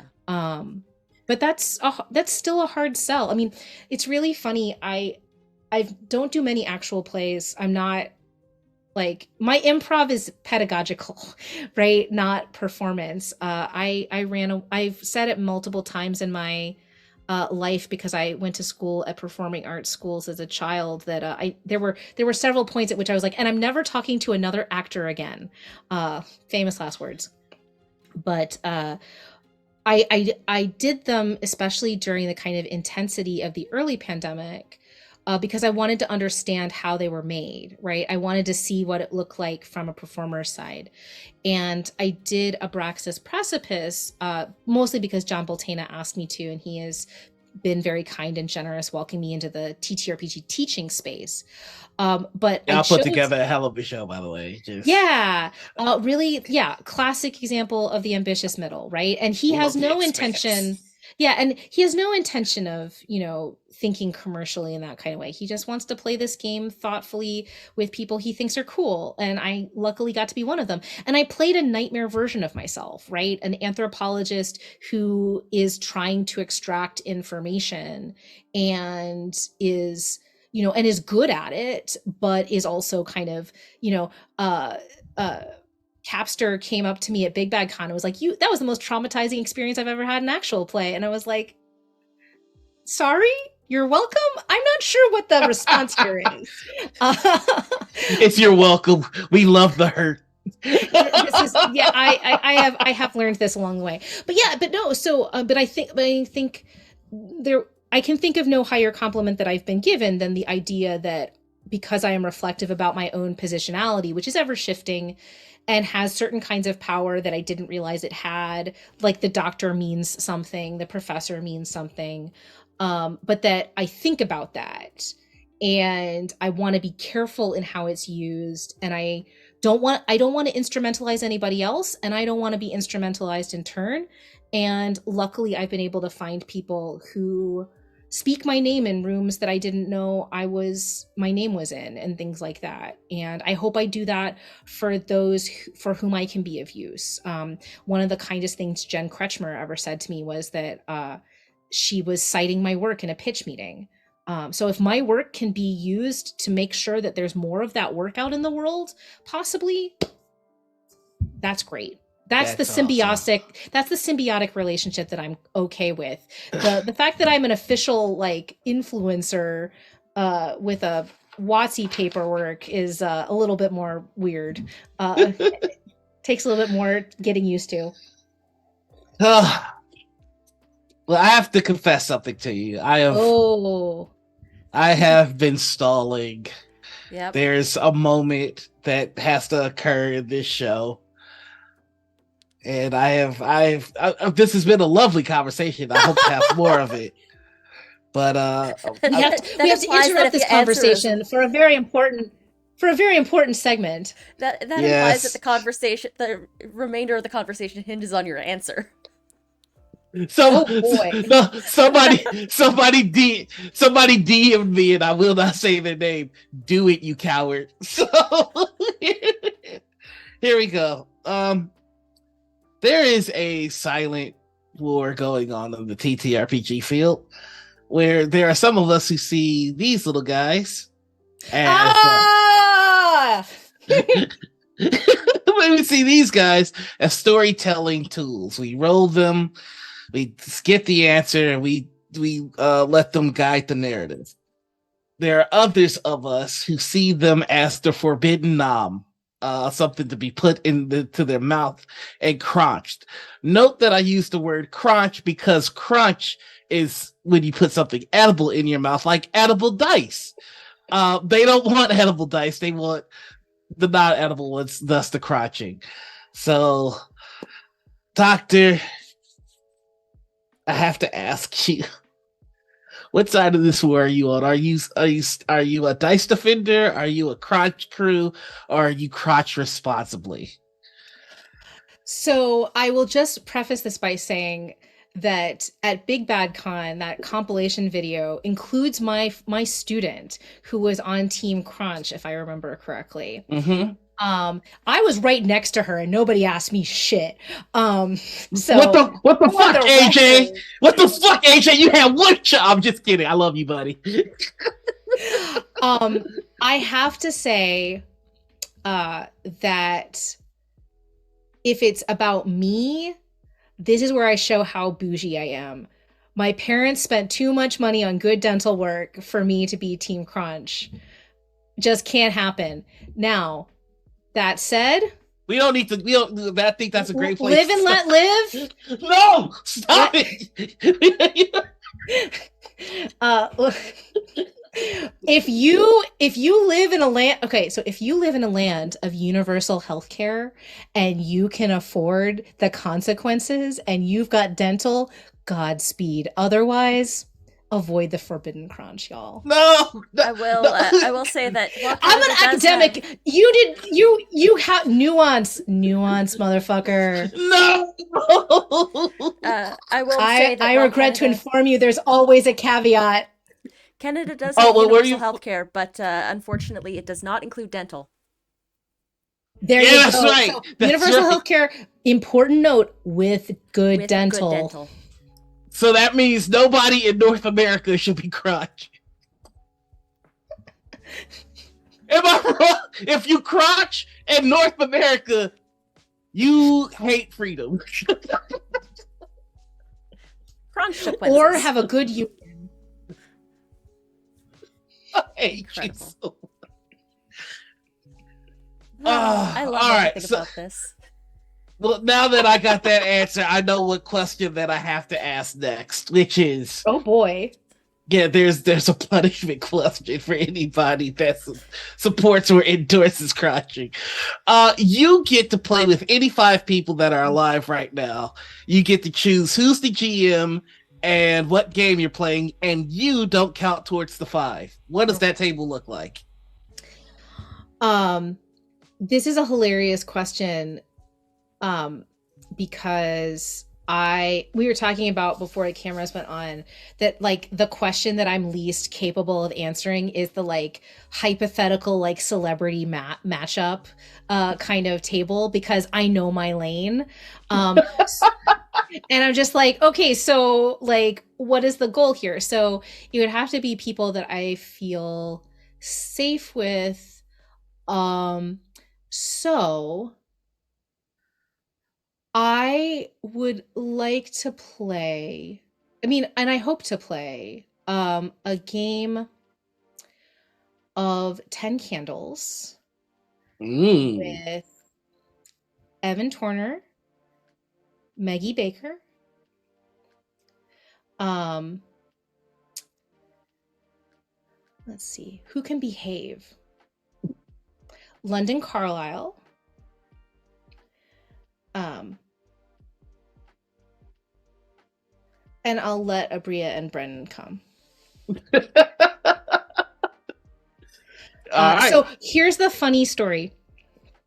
I was saying a few weeks ago that one of the ways we could potentially answer the question of uh, is how different is a home game versus a performed game is if I played kind of or observer played with folks who perform and literally like coded performance, like is there a difference in narrative pacing, is there a difference in character choices, try to control for as much as possible. And I was like, that would be an impossible kind of observation, right, for me in Alabama to pull off. And then Abria was like, we're overdue for when you come and we're going to run a game. And I was like, oh, that's not terrifying.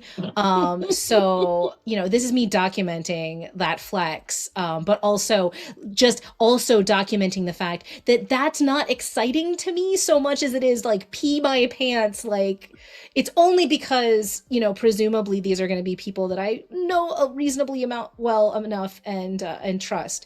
And the other interesting thing, I got into a conversation on the nuances of this. I forget with who on Twitter, so forgive me.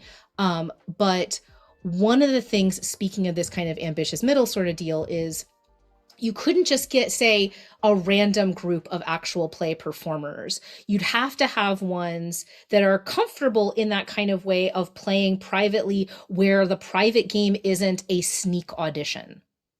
Right? Isn't a kind of, Mm. oh, I'm performing as if I was playing because I am hoping that this is somehow my foot in the door. So that's the other like weird nuance of that kind of potential. That is. Because it's like, how many people's home games look like home games if somebody's trying to get onto someone's game? And again, I don't think that's unique to like Brennan and Matt or Abria, right? It's anybody who's seen as a gateway to somewhere else that can happen. Listen, this is a nothing show that we just kind of do on Saturday for fun, and we've had that where somebody's been like, so we've talked 3 times. I'm gonna be booked on Morning Ritual now. It's just like, No, I mean, and I think it's such an interesting notion of, because to flip it, right? Like I do a lot of interviews, right? Like, and I'm still trying to kind of figure out the parameters of the whys, which is always interesting. I did one yesterday for Pop Archives, about Candela and archives and things like that. And I'm doing Historians at the Movies podcast about the D&D movie next week.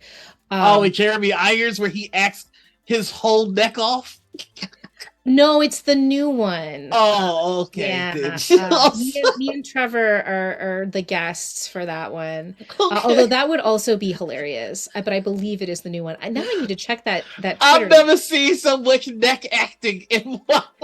It wasn't Jeremy Irons. It was the other actor that Oh, plays it was his the minion. other. It was the other. Hey, it's that guy that looks like Jeremy.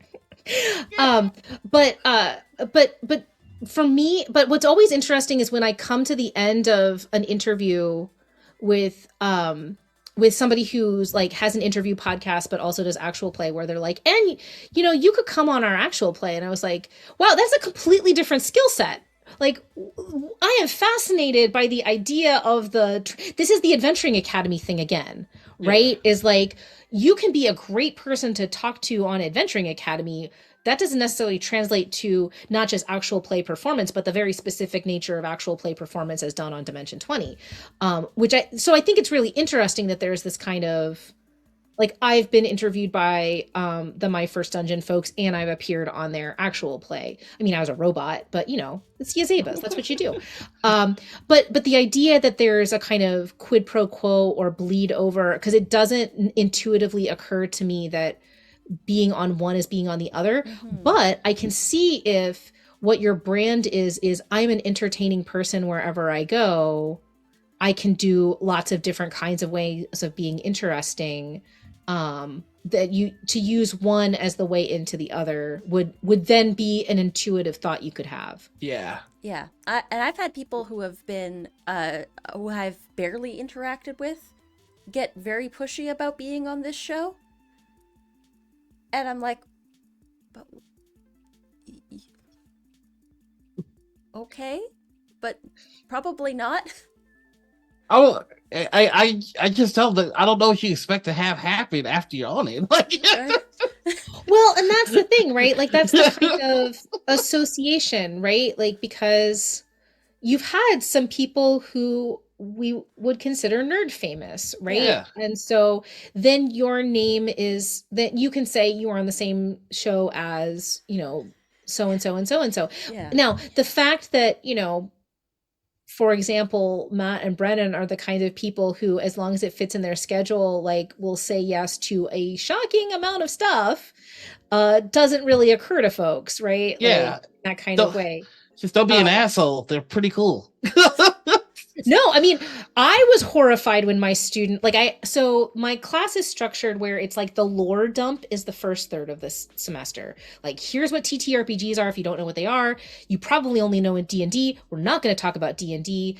Here's all these indie games. We're going to play these games, including into the middle part of the semester. And then at mid-semester, I say, okay, guys, you've had your initial exposure. What do you want more of? Like, stars and wishes, guys. And some of those things were really great. Dr. Friedman, we want to talk more about representation. We've already talked about disability, but we want to talk more about race. Yes. Mission accomplished. We want to play more like games with stuff. Okay. forgeries coming out. We can paint by numbers a little bit. You know, all these kinds of things. And student blurts out with, "Can Matt Mercer come to class?" And I was like, that is an unreasonable request. And of course, I shitpost about it on Twitter, and Matt Mercer zooms into class, and we have a lovely time. But it took a minute because it would never have occurred to me. And the thing that's important to mention here at this point is I've been teaching a TTRPG class for 3 years. I have invited exactly one person, Gabe Hicks. Everyone else volunteered. So I've had B Dave and Abria and Ned Donovan and Taylor's coming down because it's Thanksgiving, you know, and all of these kinds of folks, and Tim Hutchings and all this kind of stuff. But like all of them were like, "Hey, can I come to your class? Is that cool? Is that a thing that we could do?" I was like, "Yeah, sure." Would never have thought to slide into your DMs, person who is very busy or, you know, a notorious recluse or whatever. I'm not used to pitching. I'm not used to like, I started writing for Polygon after years of pitching all over places and just kind of giving up. And Charlie was in my spam folder in January of the year I started writing, and we didn't actually connect until what, like April or May of that year, over Twitter. Yeah, Twitter dying is rough.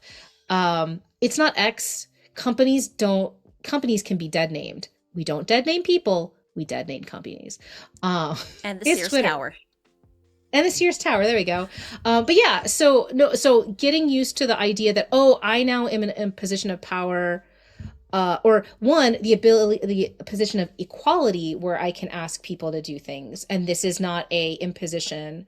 And you know, and I'm cool with no. No happens a Yeah. lot.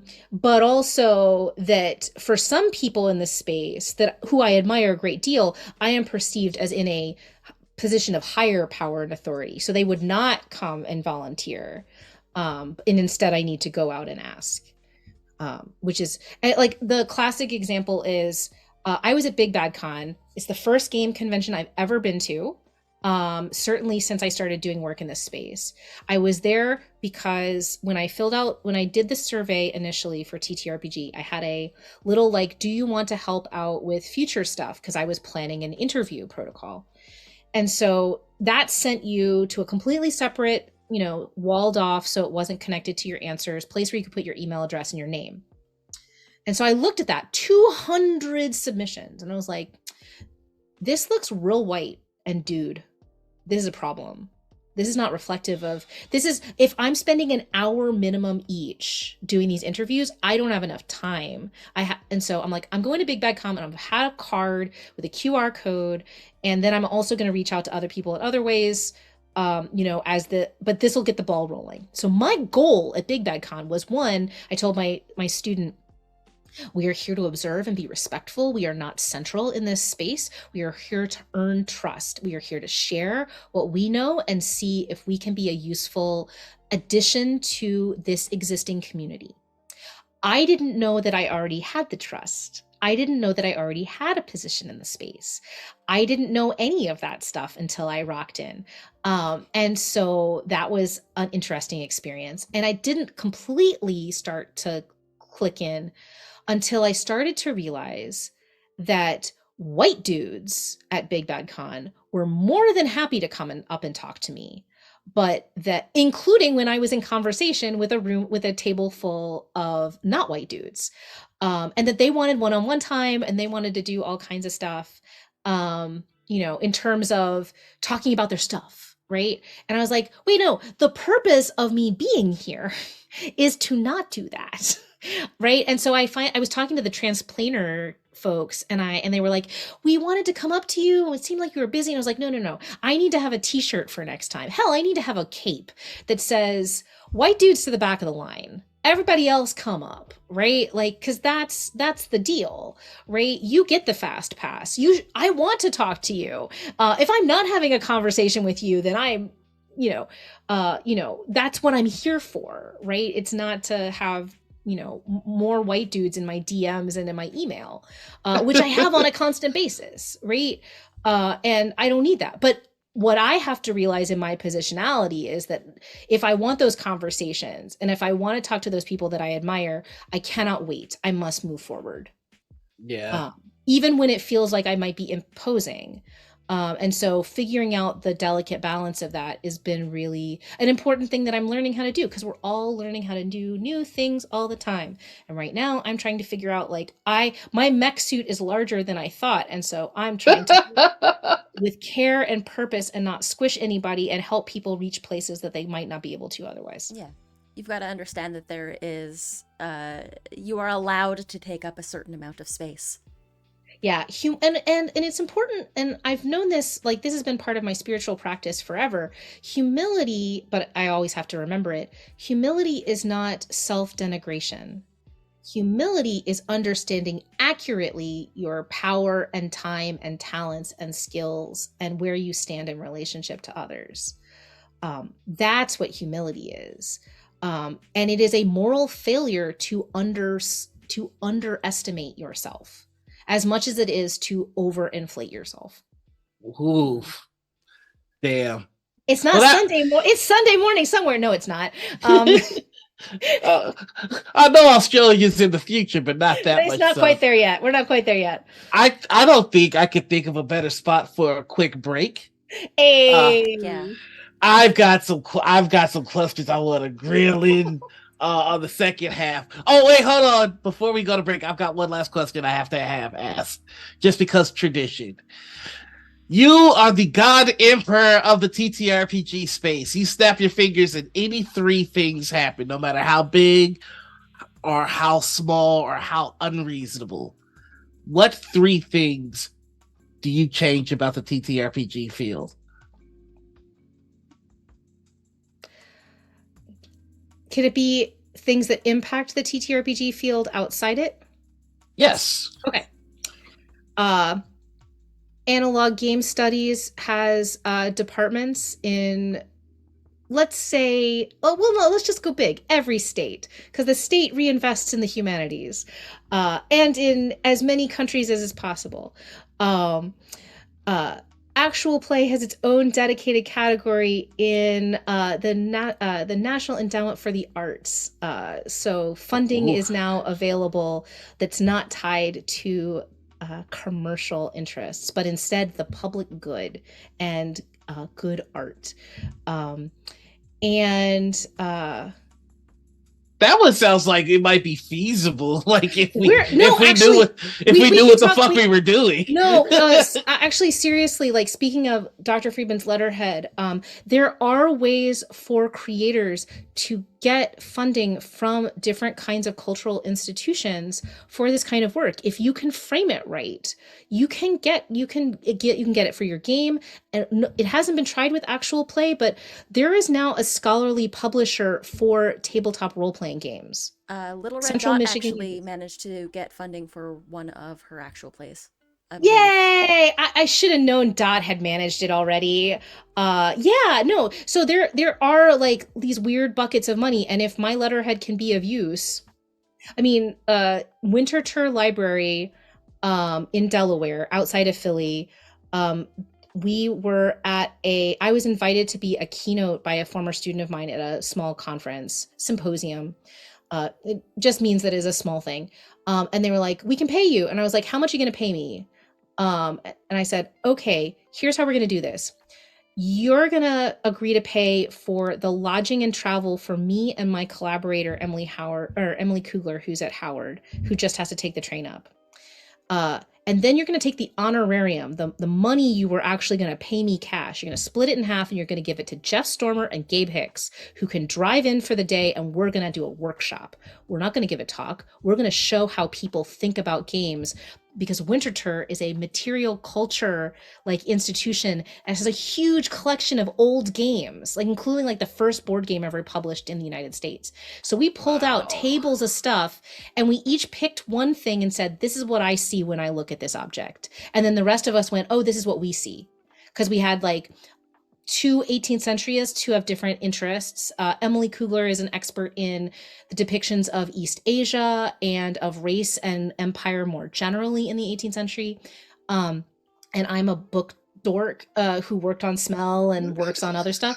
And then Gabe, of course, thinks like a designer primarily, and Jeff thinks about, kind of in terms of actual play and presenting stuff to audiences. And it was a great conversation with a bunch of grad students, and it was amazing. And Winterthur has an artist fellowship of several $1,000s for people to come and work with the materials to create art. So yeah, if you're a creator, you're an artist, you can apply for this stuff. And if you need somebody to tell them that actual play matters, you have my sword. That's my job. That's the way I can't give you most of the time, unless I get lucky, like all of the people who are coming in person didn't have to pay to travel. We reimburse them for their labor because I managed to get a small grant. But generally speaking, I don't have I'm not dripping with cash. I'm not a company or a corporate sponsor, but like if I can help with cultural authority and that kind of thing, I think that's what I'm here for. But yeah, so those are two things. I think I get 3, right? Yes. Mm-hmm.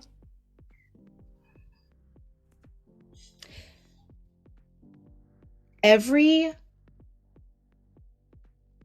actual play, podcast, and stream that has an audience of more than 10 has moderation that is a job that is paid with benefits at a competitive rate, and an editor. Hell yeah. If I'm the God Emperor, that's bare minimum, but yeah. We've got to find a way to get you this power. I know, right? I use my power for good, or at least as good as I can manage. And of course, that's still pretty small potatoes of a vision, but also a big one. So yeah. Heck yes. Well, again, we're leaving on a really high note for the break. We'll be back in an accumulation of minutes, the number of which we'll find out. It's a mystery. But we will be right back. We'll see you soon. Bye, everybody.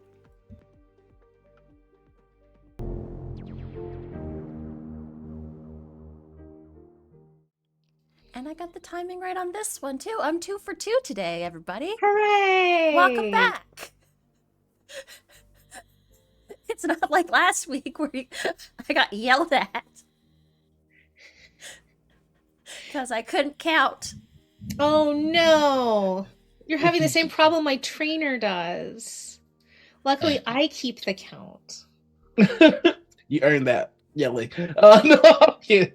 So, welcome back. This is our dark roast. It's pretty much the same as the first half. We just have a spiffy name for the second. And so there's one question that I've been meaning to ask, and I'm very curious as to your insights on this. There are different pockets of the TTRPG space. The most dominant currently and well known is the LA hub. But I'm starting to see other scenes beginning to develop. You mentioned Atlanta. They have Elder Eye Studios, which is putting out some outstanding work.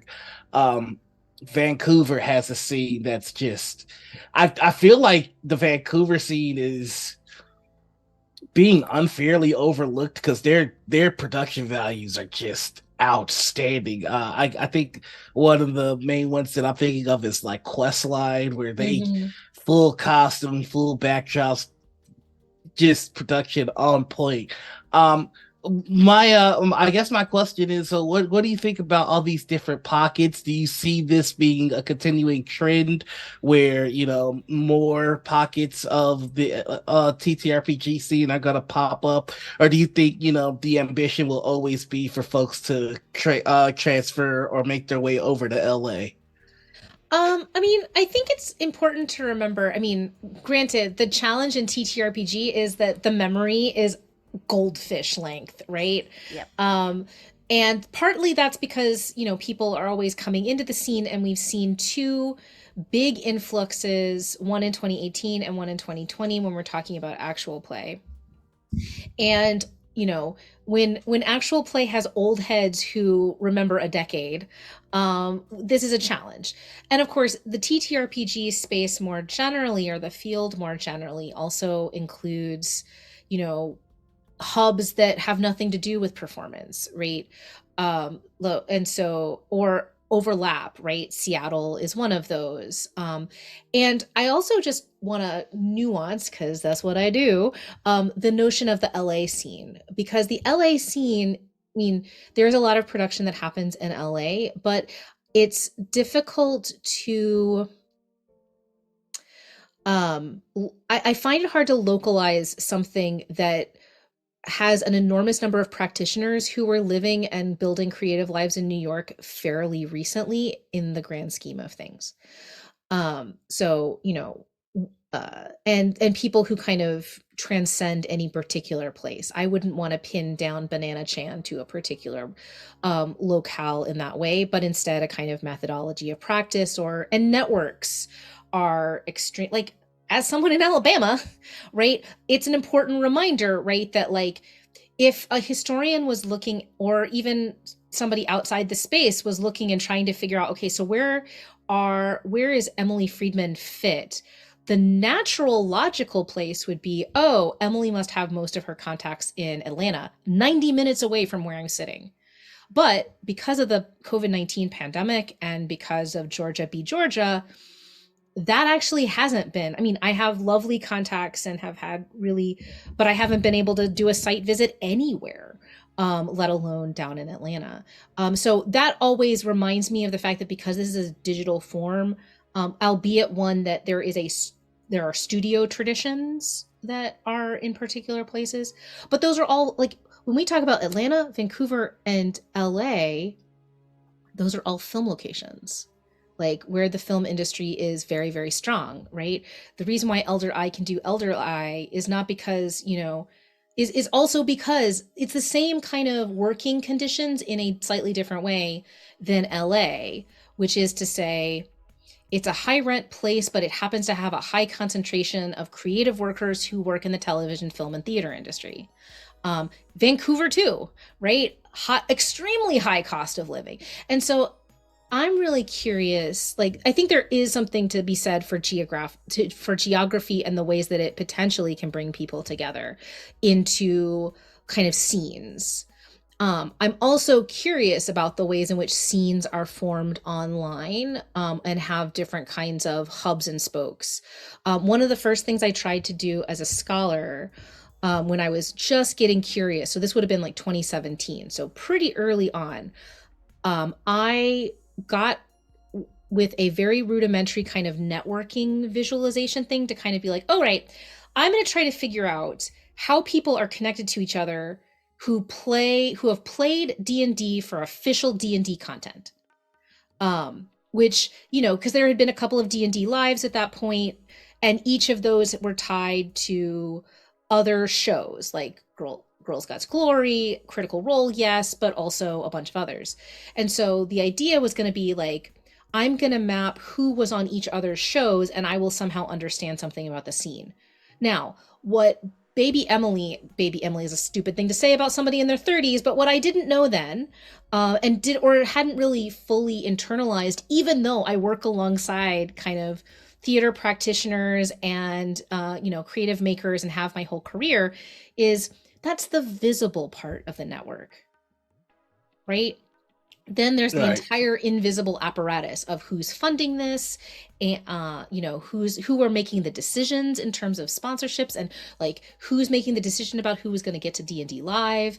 How do people know each other? It's often through somebody who's in a completely different creative industry, and sometimes those are geographically proximate, but sometimes they're not, right? Sometimes you might meet at Gen Con or PAX Unplugged or that kind of things. And that was when I realized, oh, right, this is messy and this is hard and I don't want to do it. This is not how I want to go about this.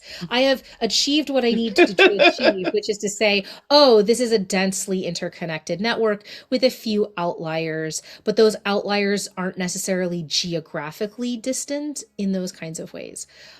That said, that was true. That was very, very true in the last couple of years by virtue of the fact that people kind of were primarily performing online, and everyone was performing online in 2020 and into early 2021.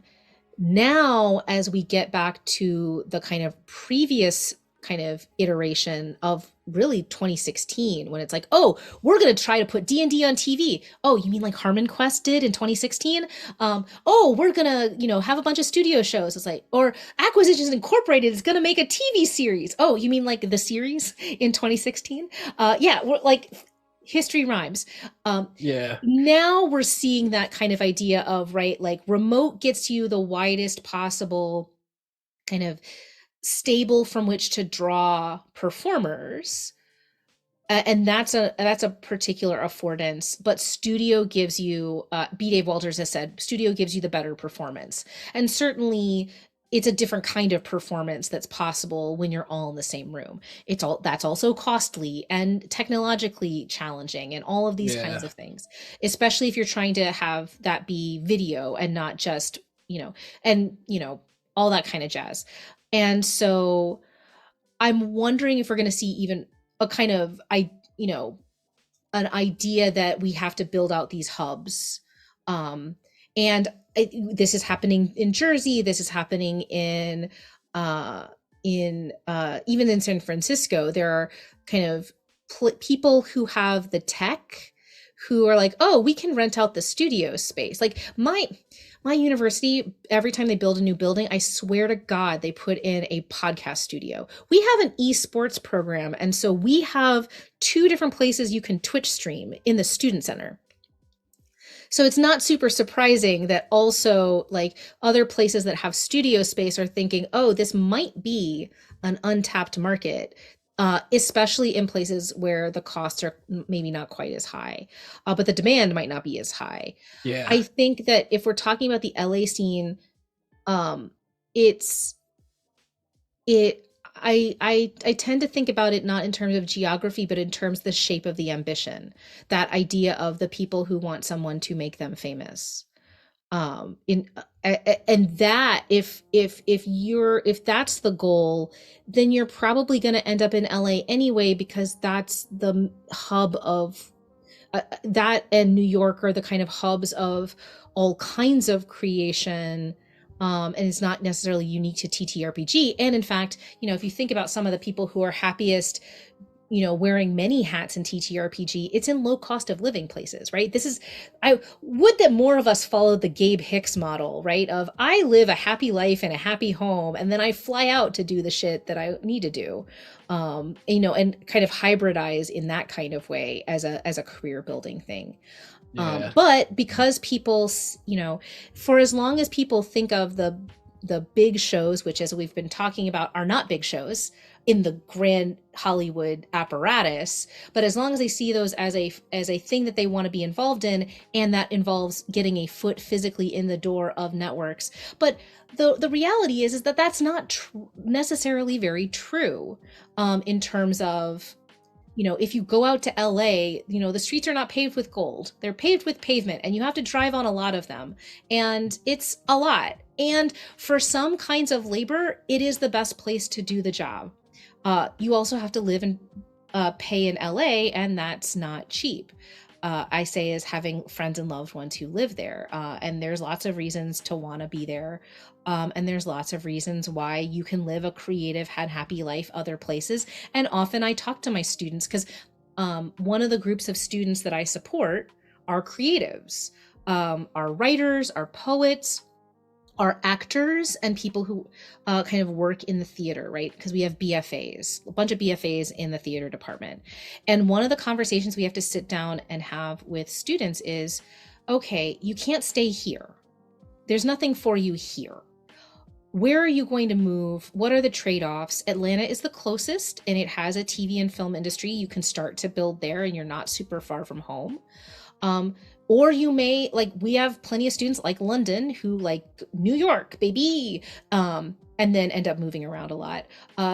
We have folks who go to LA, and a lot depends on what specifically do you want to do in terms of what kind of performance or backstage labor that you want to do. And the same thing is true with TTRPGs. I think the challenge is that we don't have people thinking in terms of a portfolio career, right? And it's what parts of your whole portfolio make sense in different geographic spaces, or can you just do a lot of it from where you are, right? If we think about one of the most successful media empires in terms that's connected to TTRPG is the McElroys, who are based in Ohio and West Virginia, and now a little bit DC, right? Because that's where Griffin is. They've managed to build an 11 podcast plus like entire media empire. And they have connections to LA, and they've filmed a television show, and they tour all over, but like their home base is in a low cost of living state, and their home, right? To which they have roots. And as someone who, as an academic, lives in Alabama and has no family connection here, I am from Houston, and my family is in Houston and DC, and my heart is in a dozen other places because I'm an academic and I have to be a nomad and I have to go where the job is and be and say please and thank you. And so the idea that you could decouple and stay in a place that's generative and nourishing for you, you know, that's when we have the conversation of, especially with creative writers, right? Do you have to move to Austin, LA, New York? Depends on what kind of writing you want to do, depends on what kind of work you want to do. Sometimes you can craft a really viable and, in fact, better and more artistically free career if you don't have to hustle to pay thousands of dollars of rent, but instead hundreds of dollars of rent. Yeah. I mean, Stephen King stays in Maine for a reason. Yeah, exactly. As did Jessica Fletcher fictionally before him. A little more she wrote, folks. But I think that, you know, that LA is going to be highly visible, but when we think about, you know, that's focusing on the video side of actual play, which, as we've been talking about, is on a shifting foundation in terms of platform, and is the part of actual play that is going to try to have to figure some stuff out. And it might mean, you know, kind of, you know, people getting really ambitious and being very savvy with craft in places where it's less expensive to produce this stuff.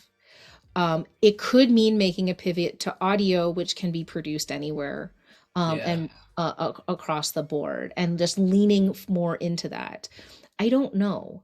I think that the biggest mistake that people make is assuming that getting into the so-called LA nerd scene is the path to success. I do not see that as no interview subject that I have talked to, and no analysis that I have done bears that out as a thing. We have yet to see any evidence that participants in that scene are more likely to have success by virtue of being in that network, as opposed to by virtue of anything there, you know, of other things that they've done. That I love that answer.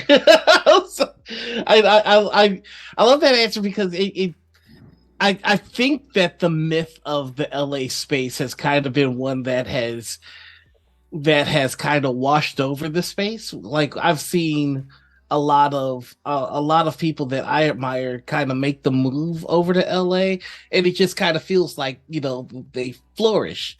But I think what initiated that move is what caused the flourishing, not the move itself, if that makes sense. Well, and I mean, it's important to say, like, if you want to be a cinematographer, you're probably going to live within, you know, distance of LA, right?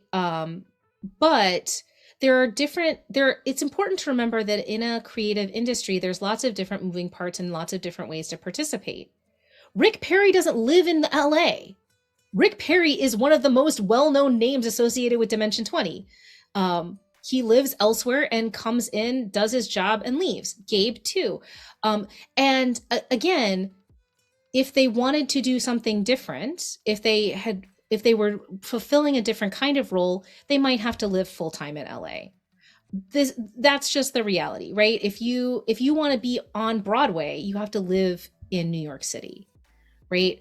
um LA is an inappropriate place if you like. It's a fine place to have a stage career. It's not the place to have a stage career. So all of these things are really specific, and they're tied to existing traditions of compensated labor. And when we talk about actual play, that is not a tradition of compensated labor. That is, if you're moving to LA, it is part of the portfolio that might pay you a little, depending, and is more likely you're seeing it as as part of the ad spend for exposure. And I like to joke that the only person who should be paid an exposure in this entire field is me, because I get promoted in my real job based on a international reputation. The fact that Erika Ishii quoted me on the PAX Australia stage actually can translate into a meaningful change in my salary and my title and promotion, hypothetically. No one else is getting paid an exposure in this field. Um, and I think that's really, but a lot of people act as though it can lead to other things. I have not seen, in the same way that I think that the Mercer effect at people's home games is vastly overstated. If you would like compensation, you call me at, I've thrown down the challenge. If your home game has been ruined by Matthew Mercer worse than mine has, and mine was a TPK, Oh God. then by all means, contact me. I'm very curious. But I think these things are overstated, right? Both positively and negatively. The negative effect of Critical Role on people's home games and perception of how games are played, vastly overstated. Similarly, the kind of the mobility that comes from participating in actual play, also overly kind of overstated. So yeah. Actual play is neither the cause of nor the solution to life's problems in the creative industry. And we've also re-established the Mercer effect as the ability to look good in long sleeveless vests. So Noir's exhibiting it now. Yeah, there you go. I joked because I was teaching on Thanksgiving, on Halloween, and my new department chair wanted to do some enforced, excitement. Luckily it was during my class, so I couldn't attend, but it was we're gonna have costumes, and I was like, what costume would I wear to my class legitimately for teaching TTRPG? And I thought to myself, I could just go as every DM ever in a kind of weird hybrid of elaborate eye makeup and a vest, and I have the shirt. Someone gave it to me for my birthday, and the whole 9 yards, and add a couple more nerdy DMs to the visual vocabulary. And then I was like, no, I'm just gonna wear my regular clothes. I'm old and tired. But yeah, so the notion that actual play is so different from people's home games that it's not that it's actively harmful, especially when Critical Role is a cited version. I'm like, Critical Role couldn't be more like many people's home games, not necessarily in terms of particular aspects of narrative, but in terms of how they play. You mean they did a rules lookup for a couple of minutes? You mean that it goes on forever and they don't make decisions, and battles go on for hours? Tell me how this is different from my home game in any meaningful way. But they make the funny voices better. Right. Well, and that's the thing, I think, and that's what my working hypothesis is about observing game, which is to say the structure of play is not what's different, it's the players. Right? Mm-hmm. And you're not talking about people who I think play differently at home, generally speaking, in the broadest contours. Like they're going to bring the silly voices to their home game. They're going to do weird, romancy plots in their home game.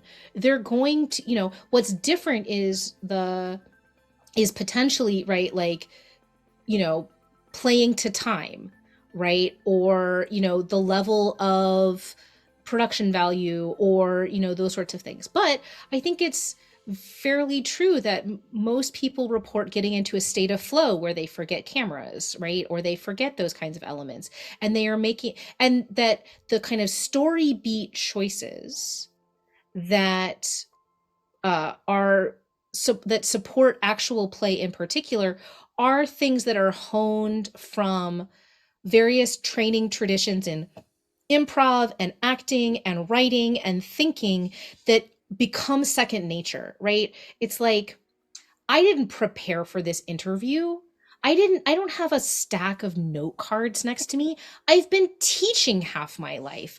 I can run my mouth for a 50-minute period on a topic I know well with very little prep and very little kind of prompting. I can just keep going, right? I'm trained to do that in the same way, people who folks admire have been trained for an equal amount of time, because many of them are about my age, to think in these kinds of ways, either literally by, like, if you're Brennan, playing D&D since you were 13, or through other kinds of traditions of thinking about story where it becomes second nature.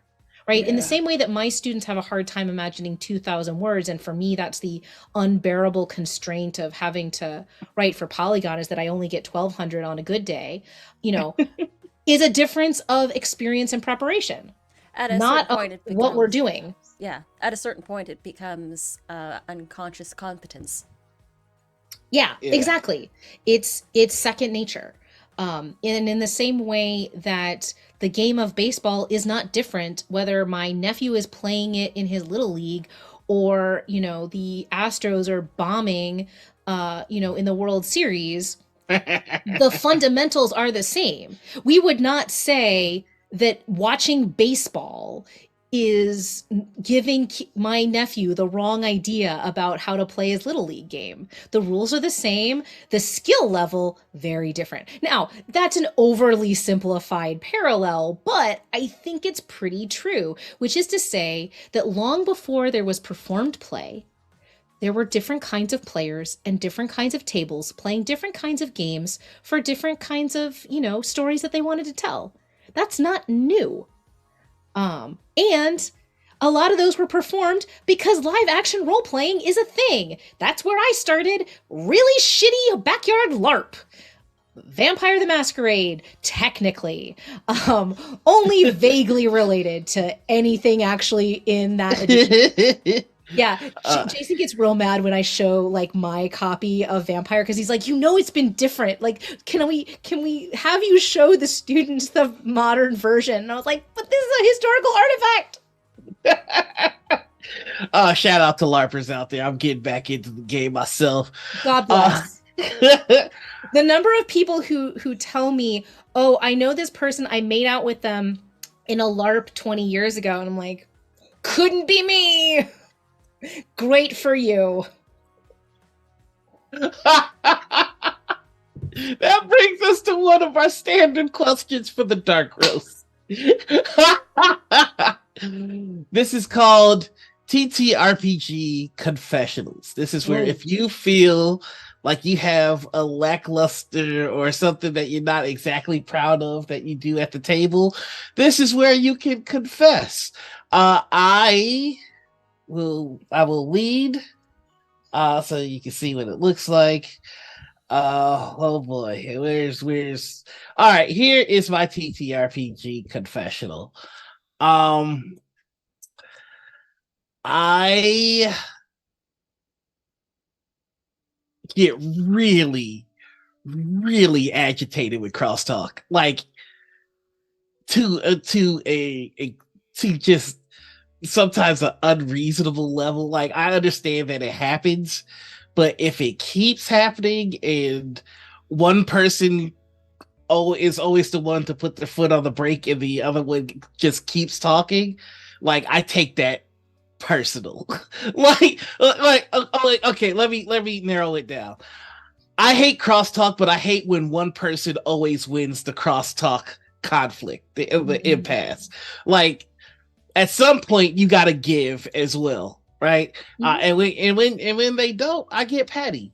Uh, if you've watched this show long enough, it doesn't take much to get me petty, but that is a real quick way to get me petty. Like if you do it 3 times in a row, where it's like, oh, I'm sorry, and I go, no, go ahead, and you just go, okay, like it's petty time. So that is my confession. This is where you and Anita can now give me penance. You're allowed So to take up space. Oh, yeah. You are allowed to win. You are. It's. You are being too Midwest for your own good. I Take up think space. I think that's a good absolution. I do think that there's probably call for, I am the Catholic in the room, for a good kind of, getting right with, what do you do? It's the important is right reconciliation. This is what we call it, right? We don't actually call it confession anymore. We call it the act of, the sacrament of reconciliation. So let's figure out how to get you right with the dice gods with and the with your dice table. gods. And I would suggest that perhaps crafting something, be it a physical object or a digital object, depending on the table, that can work like a kind of talking stick, might be a useful, we don't call them penance, but act of contrition and also productive movement forward, I think might be helpful. This is my talking stick. Fire. There you go. If you keep talking, I'm gonna set your house on fire. No, okay, I like Stand that. menacingly with your lighter. I think it's my turn. Okay, no, all right, I like that. Would anyone like to? Would anyone like to confess next? I think I have something. Uh, I have an idea for a character voice, and then I just abandon it because I don't feel confident enough in what I'm doing. 9 times out of 10, the voice just ends up being my voice. And there's nothing essentially wrong with that, unless it's not what you want to be doing. It's not, but I'll take it. All right, I've actually got this one in the bag because I suck at accents, but I still do them. And what I do to make myself feel better is have my character acknowledge that everybody else sounds weird.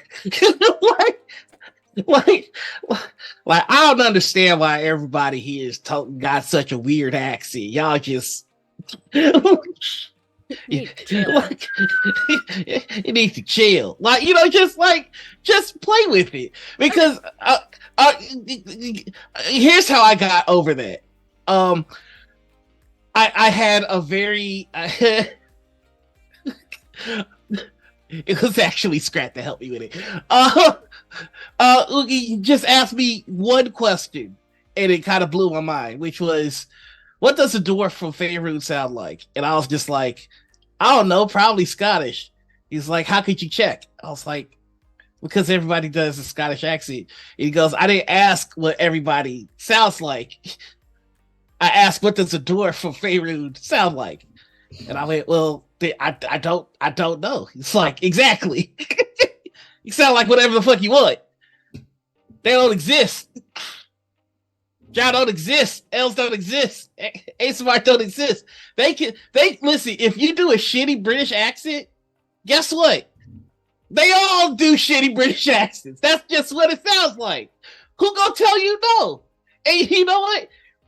If you have a GM, they can get in on the fun too, because like, if they don't know how to do a good British accent and they can do a shitty British accent, then it officially becomes what that region sounds like. Yeah, it's counted. I have a suggested possible penance or act of contrition. I think you should take advantage to practice, and you should practice by calling your representatives every day for a week using 5 calls and calling for the things that are important to you. And all they're doing is logging your name and your zip code and where you stand on this issue. And they're not going to remember what you sounded like. And so you can just practice with this person and maybe give a little bit of stupid entertainment to a poor congressional intern. Call your representatives in character. That is the best. Everybody do that, and we got a lot of shit wrong right now. Practice your like pick your issue, y'all. There's a smorgasbord of shit out there. Make your voice heard, even if it's a stupid one. Make your voice heard. I want that on a shirt. Yes. That is. Oh, sorry. That was. I think you just won this question. I think it's my turn to confess. Though. Yes, it is. It's so this is delayed because it's been a year, almost a year. Since your last confession. Since this particular act, so I fell into min-maxing, not just for my character, but for the entire party. And I do have a mitigating circumstance. So last year, people may remember that there was a TPK on Dimension 20. I will not, for those who don't know spoilers, I will not mention which series. That was the first time I talked to Brennan, kind of synchronously to talk about that, and then I messaged Abria and Matt and B Dave and other folks about like how often TPKs happen. And Matt told me a story that he's told many people over the years about a home game and a near TPK. 2 days later, I was at my home game and I could see the exact same scenario playing out in front of me. This is how Matt Mercer ruined my game. And so I DM'd him on Twitter from my phone. And I was like, I think my party is going through the same thing that your party went through in the story you just told me. 5 minutes later, I told him, and we all died. So our DM, who is an old school XP DM, who's run every single, version of D&D, usually our house rule is if somebody dies, you go back to the lowest level of the rest of the party. And so my thought was, we're all going to be at level 3, which kind of sucks. We just gotten to level 5. We level super fucking slow. I was kind of, he's like, we're starting over and we're starting over at level 1. And I was like, excuse me? And so we had a month because of, winter travel and professory kind of things before we were going to meet next. And I was like, I can rebuild us stronger, better, faster. All of my friends are not really hardcore players. They play almost exactly the same race and class, species and class every single time. So I was like, I am going onto every min-maxer website. I am looking up the optimum build for gnome monks and barbarians and everybody. And I'm texting everyone and like, if you let me, I will make your character unkillable. I became a Twilight cleric that was a human. Like I used the Ravnica rule, so I was a Mark of Passage human. Like, so I get Phantom Steed soon, and I have the Twilight bubble of nobody dies. I was like, you know what? If we're gonna play that way, I'm gonna play so no one dies ever again. And so I have fallen into the trap of min-maxing, and that is my confession. All right, so I have thoughts. One, like, I almost feel like you were pushed into it. He had it coming. Like, if it were just like, hey, we're playing a game where we're all having fun, that's one thing to go, and I'm gonna be unfucking killable. But if you get to sweet level 5, and then have somebody take it away from you because y'all died. Like I have a hard time putting that on you. That said, oh man. Because I'm working with the assumption that we're talking about the same game, and I'm like, yeah, protect yourself, protect your. I've never heard of you die and you lose levels. Like that's foreign to me. I don't think I would have handled that any To be better. fair, none of us ever died in an entire Tomb of Annihilation campaign of 3 years. Wow. Yeah. So we were also unused to the idea of death at that point, even though we should have been very accustomed to it.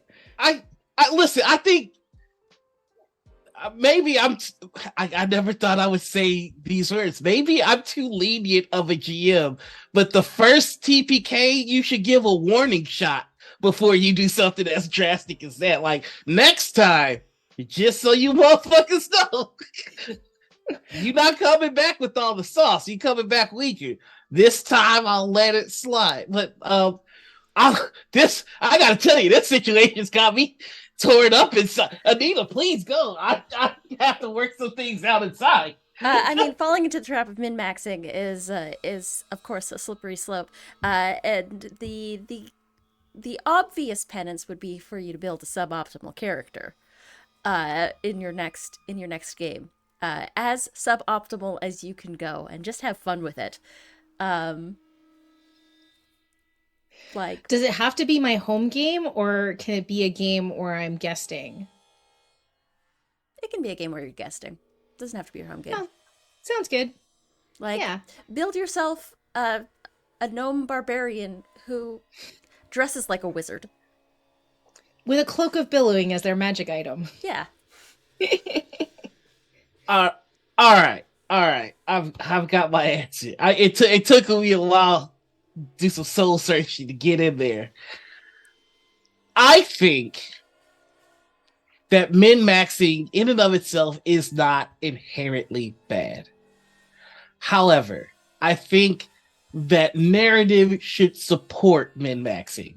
So I would love a little background information as to why and how the party went from like getting wiped to being like stone cold killers. I I mean, would. to be clear, Mhm. none of us were playing the same characters. We had to create a new party because, well, except with one exception. So we had, for the first time ever, for this prior party, actually done a session 0 where we went into like interconnected backstories. Our first game session was like the previous year of how the party had all come together, like from different parts of. We play a very traditional like Forgotten Realms game, that kind of deal. We had invested, and it's Storm King is like the prelude to Storm King's Thunder. So my previous character had been a Furbolg cleric, peace cleric, because I love a broken cleric, and my best friend was playing Furbolg Ranger Batman. And our whole family had been killed by giants, and so we were the reason why everyone else was like getting involved to like help us on this quest. And so we were really the thing we were most disappointed about in the TPK was, oh well, now we don't have the same emotional reason for why we do what we do. And so my best friend, who's a theater professor, who is generally the most invested in character, was the most disappointed. So he got a sweet ass deal. I was like, let's make him a hollow one. This is gonna be dope. And no, not hollow one. He just has amnesia. So he survived somehow, doesn't remember anything. So he was back at level 1 too, but had some like, and gets like flashbacks as he levels up of like stuff. Yeah. So he had the gnomes who found him dragged his 8-foot tall ass to a tavern where people were wintering, and it was the motley crew of the new characters basically. And then I became a new story hook because I'm now playing a human harper. So I'm tied into like the actual narrative. My Yeah. DM has this really lovely habit of being like, I don't have time. I have small children. We're gonna play a official D&D adventure, but we're gonna play homebrew to get to the adventure, and then we never actually got to the adventure with the first party. We are now somewhere in Storm King's Thunder chapter 1, I believe, at this point now with this new group. But yeah, so that's kind of the, so we didn't like come back somehow super powered, but like, and it made sense for, so Firbolg Batman is now a Gloomstalker Ranger, which he wasn't before, but like that was the only, and I only tweaked a few of his stats, and we do use like a point, like it's just Point the by? standard stat array.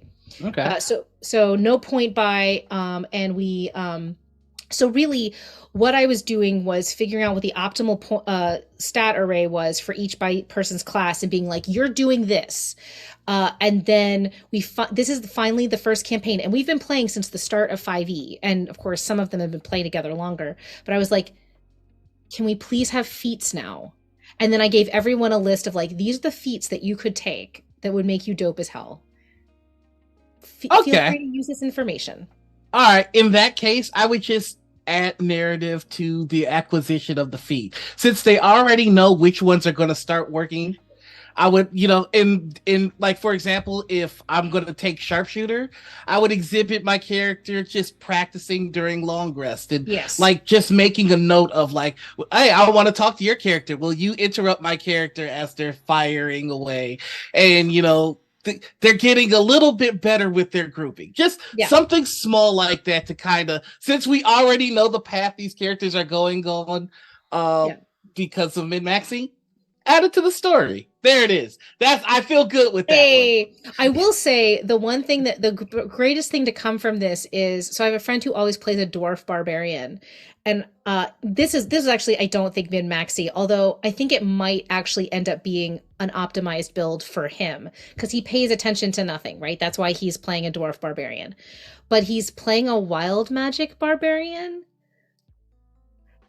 So he gets to roll, and so many of the things on that table are hilariously useful. And now all of us are like invested in like, roll the D8, roll it. No one forgets that he rages and that he has a cool magical effect. It's so awesome. It's so awesome. This man is a historian of David Carter, brilliant scholar of the civil rights movement, working on a project that's like going to create a digital you'll be able to walk through Bloody Sunday at Selma in VR and know who every single person there is, like, and all that sort of thing. And then he comes, like, I play at a table full of eminent historians who then like are chuckle fucks in our Sunday D&D game. I love that. Yeah. It's like there's war guy and there's theater guy and there's whatever and there's plague prof, and yeah. One of our players had to stop coming for a while because he was doing so many interviews, because he's a Russian military historian with special interest in the Ukraine. Oh boy. Yeah. And so all these people have been playing D&D longer than I have, but they're like, I send them text, I'm like, D&D sent me more stuff. They're like, for real? I'm like, yeah. They're like, how did this happen? And I was like, it's partly all y'all's fault. I bullied my way onto that table. I was at like a party full of faculty members, and they were talking about starting a 5e game right after it came out. And my friend, who's this gentle 19th century scholar, was basically asking every guy in the room. And I was like, why are you not asking me? I'm nerdy. And he's like, oh, I thought you were too cool for that. And I was like, no, I regret to inform you, no. So I'm exactly uncool enough for that. Exactly uncool enough. So yeah. And since then, as we've had new hires, we've had more women come to the table, many of whom, of course, played in college and things like that, because there's just that much of an age. We range from early 30s to mid 50s at the table, and there are 9 of us, including the DM, which is the only way you can make sure that there's quorum when you're academics, because somebody's on leave or somebody's traveling at a conference or something along those lines. I'm gonna ask a question for everybody here. Who is the most surprising person that you found out has played Dungeons and Dragons? That I have not personally like made play Dungeons and Dragons. Yeah. I think is probably part of that.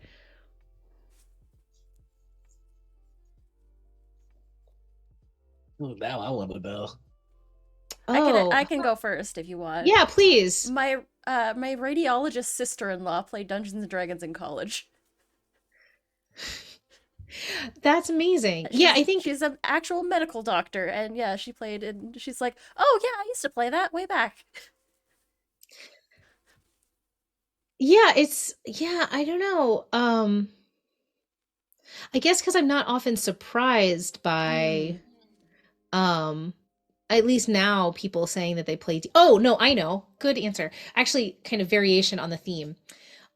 The dean for research in my college, so in a college of liberal arts in the larger university. So the person who basically has to sign off on all of my grant applications and things like that is not only plays D&D and TTRPGs, she's the co-owner of one of our friendly local game stores. There you go. I think that counts. That does count. I can't say my answer, but a Chicago rapper Who shall remain nameless. who shall remain nameless, who you would not think plays Dungeons and Dragons. Yeah, Plays really well. Like, no lie. that's fascinating, right? Because like there are there's so many folks who play like Magic, like and are the big spenders for the rare cards and things like that. But yeah, D&D is somehow different in terms of Wizards properties in that way. Yeah, I think with Magic, it's a little easier to get away with if your whole deal is being like cool, gangster type shit. Because Magic is about killing the other guy. It's just like Yeah. It's not I'm cooperative. right. Whereas this person that played the most clever and kind druid I've ever met. It had a baby squirrel. Like, it was just so fucking sweet. And the whole time I'm like, you? I Wow. can't even say three of your lyrics in front of my grandma. But you got the anyway. A useful reminder that people are not just their public persona. Yeah, yeah. I mean, but it kind of makes sense.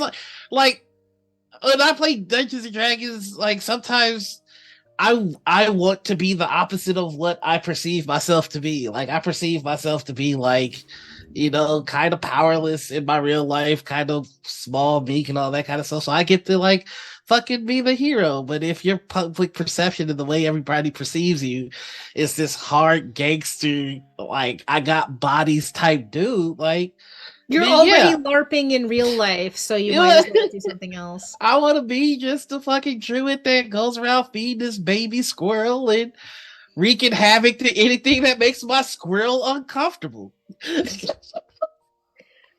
Wow. I love That's some that. Minskin and Boo shit.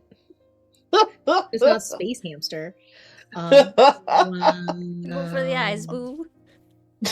I funny that y'all mentioned Boo in my first Baldur's Gate run through. I didn't know that the big dude and the squirrel were good guys because the way they were introduced to me was kind of like fucked Did up. you So know did you know it was Matt? Matt is the voice of Minsk, the big guy. I don't think that I gave him enough time. Before you killed him? Mistakes were made all the way around. Your playthrough of BG3 is cracked. I have to get a second hard drive because there are so many saves I need to it's a problem. Yeah, it's actually so one of the disappointments has been that like so Matt Colville like fell in love with Baldur's Gate and then like hit a plot point and like got traumatized and had to like go back and all this kind of stuff. And so he was like, I'm not going to stream this anymore. And I was like, damn it. This was how I was getting my secondary like plot line of Baldur's Gate was, what, because whatever Kova was going to do wasn't going to be what I would do. So I was like, damn it. There goes my laundry viewing.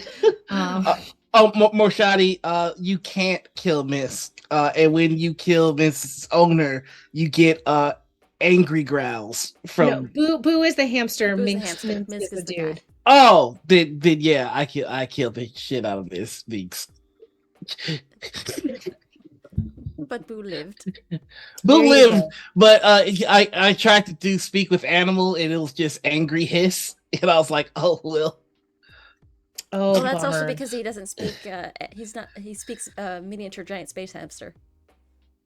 It's true. I regret my The more decision a you little bit know. less. Dun, dun, dun, dun. But this brings us to another of our segments, which we like to call signature move. Oh Uh, boy. this is where you get to tell us what your signature move as a player and as a GM is. Mm. So as previously stated, like right now, my signature move is the Twilight Cleric ability of the Twilight Bubble, which is basically like some people would argue it's OP, but it's a non-concentration 60-foot diameter bubble around me. Like I got as a special gift for my DM one of those like physical radius things, but it's not big enough. So I always have to say, no, it's bigger. And anyone who ends their turn within it gets temporary hit points, so they can't go down. And if they are down, they go up. They go back up. They don't stack, but when they're depleted, they can get them again, and you get it for an entire basically combat. Because so there's a limit on the number of times you can do it per long rest, short rest, I forget.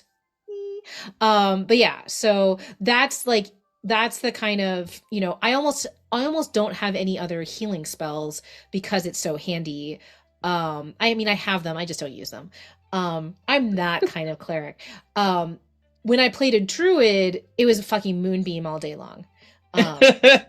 Because that's just handy. Just It's blast just a good spell all the It's way just around. a good moonbeam. You keep up the moonbeam, you turn into something else, and you rip something else's throat out with your, you know, honey badger or whatever. And then my character who's in so we're playing Storm King's Thunder because we were supposed to play like a water deep campaign, but it was too open world for a man who had a kid who was not yet in kindergarten. But that character is an artificer with a robotic pangolin. And so that will be her. Yeah. So that character was on one of the last Jasper's game day games, the pancake game with Amy Dolan. And so chat donated to name this pancake. So there you go. So yeah, I suspect that Pancake will have some signature moves moving forward with his companion Sparky. That's so cool. Who's very much inspired by my young nephew. So yeah. So 3 moves for the price of 1. As a GM DM, I would say that my signature moves are all pedagogical because I'm often running games, either new games for people or games for people who don't play very much. So my signature moves are often like I think of it as the pop-up bubble, like the kind of lamp shading, like just so we're clear, this is the kind of thing that's happening right now. This is the kind of options that you have at this particular moment. Although sometimes it can be funny to not say those things. Like when I started running D&D for 18th century scholars, in an early game, one of my friends, it was a gnoll fight, and she started healing the gnolls. And that's just hilarious. That's why you play with new players, because they don't know how anything works. And then they tried to bite her face off, and so the world had to punish her. But for a brief shining moment, we imagined a different and better world. I do love when new players like break the game in a way that you didn't expect. Like I had a ship of new play or a ship with new players on it, and a kraken was gonna come just scare the boat, just scare it, just and I had a player go, which boat is electric damage, right? And I was like, yeah. They're like, I shoot the water. And I was like, fuck. Valid.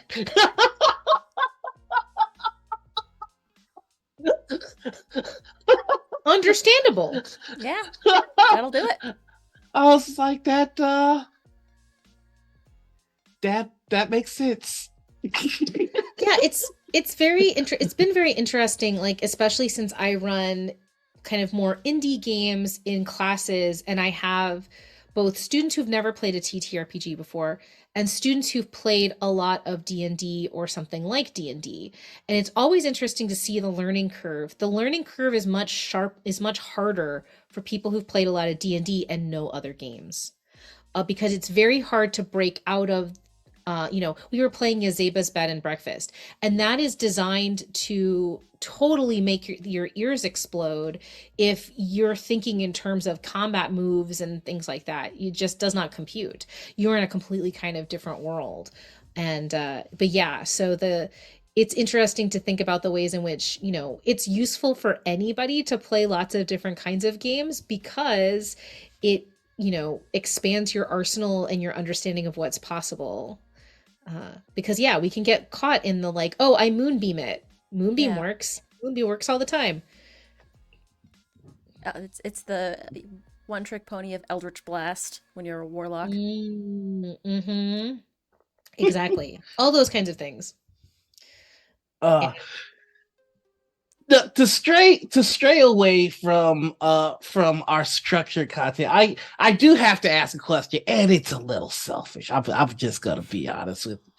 But with shows like this one that are ancillary to the TTRPG experience or space, do you see there being value in these kinds of this kind of programming? And that's not asking you to pat us on the back. I'm No, just no, but genuinely kind of yeah. curious as to like what shows like this, like how they're perceived.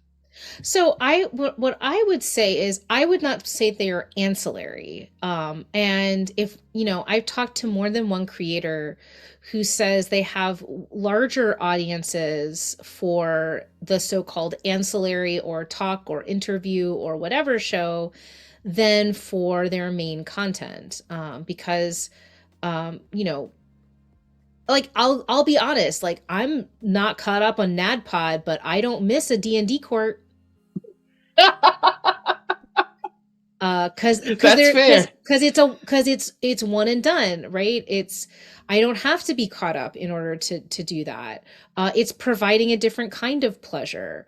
In a similar kind of way, I can dip in and out to like the Yes Indeed podcast, which is interviews with mostly designers or kind of design related kinds of content podcast.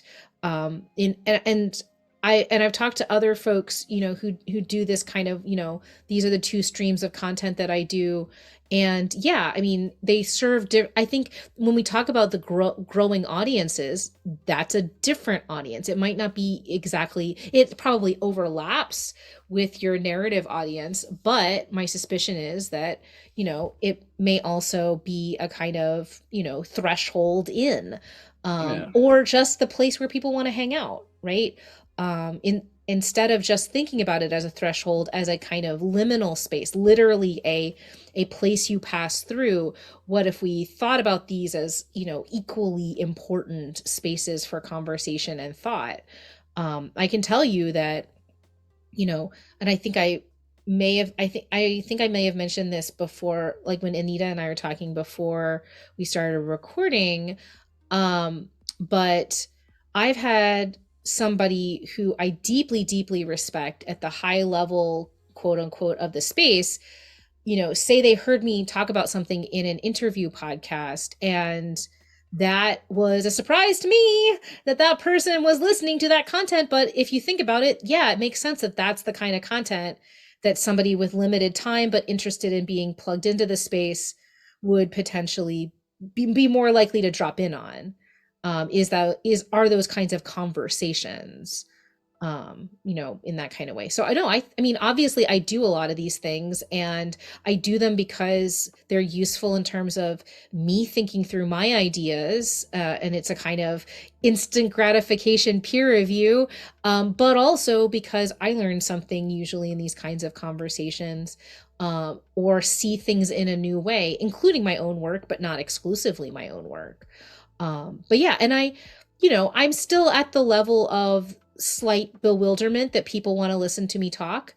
I mean, it's less surprising that people would like to talk to me. That's not completely foreign to my lived experience as a human being. But yeah, the idea that somebody would want to listen in on that conversation, even though so much of what I do is listening in on other people's conversations. But still, it's like, but me. I'm very much the same way. The fact that I'm surprised that anybody ever tunes in. And Hi, 17 people. We like you. Our mission statement when we first started to do this was, we just wanted to give people a place to show why they should have a platform. We just wanted to give them time to talk outside of being a character, which has been really fun. Yeah. Also, hi, 17, 18 people. That brings us to our next segment, which is one of my favorite, Petty Prime Time.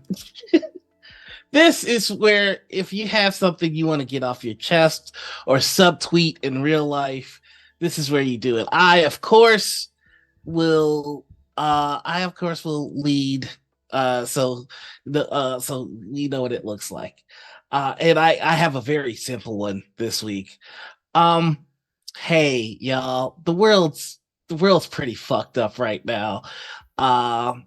You can kind of see where the general consensus of everybody is in terms of international events. Don't make an ass of yourself. It costs nothing to be fucking silent. All right, don't. And also, don't use tragedies and genocides to kind of market your shit or to sell stuff. It's icky. There's enough icky in the world. Just fucking don't. Just fucking don't. You don't have to say anything. Probably for the best if you don't say anything. All right, just shut the fuck up. That's it. That's my petty prime time for the week. Genocides aren't reaction content. Use this.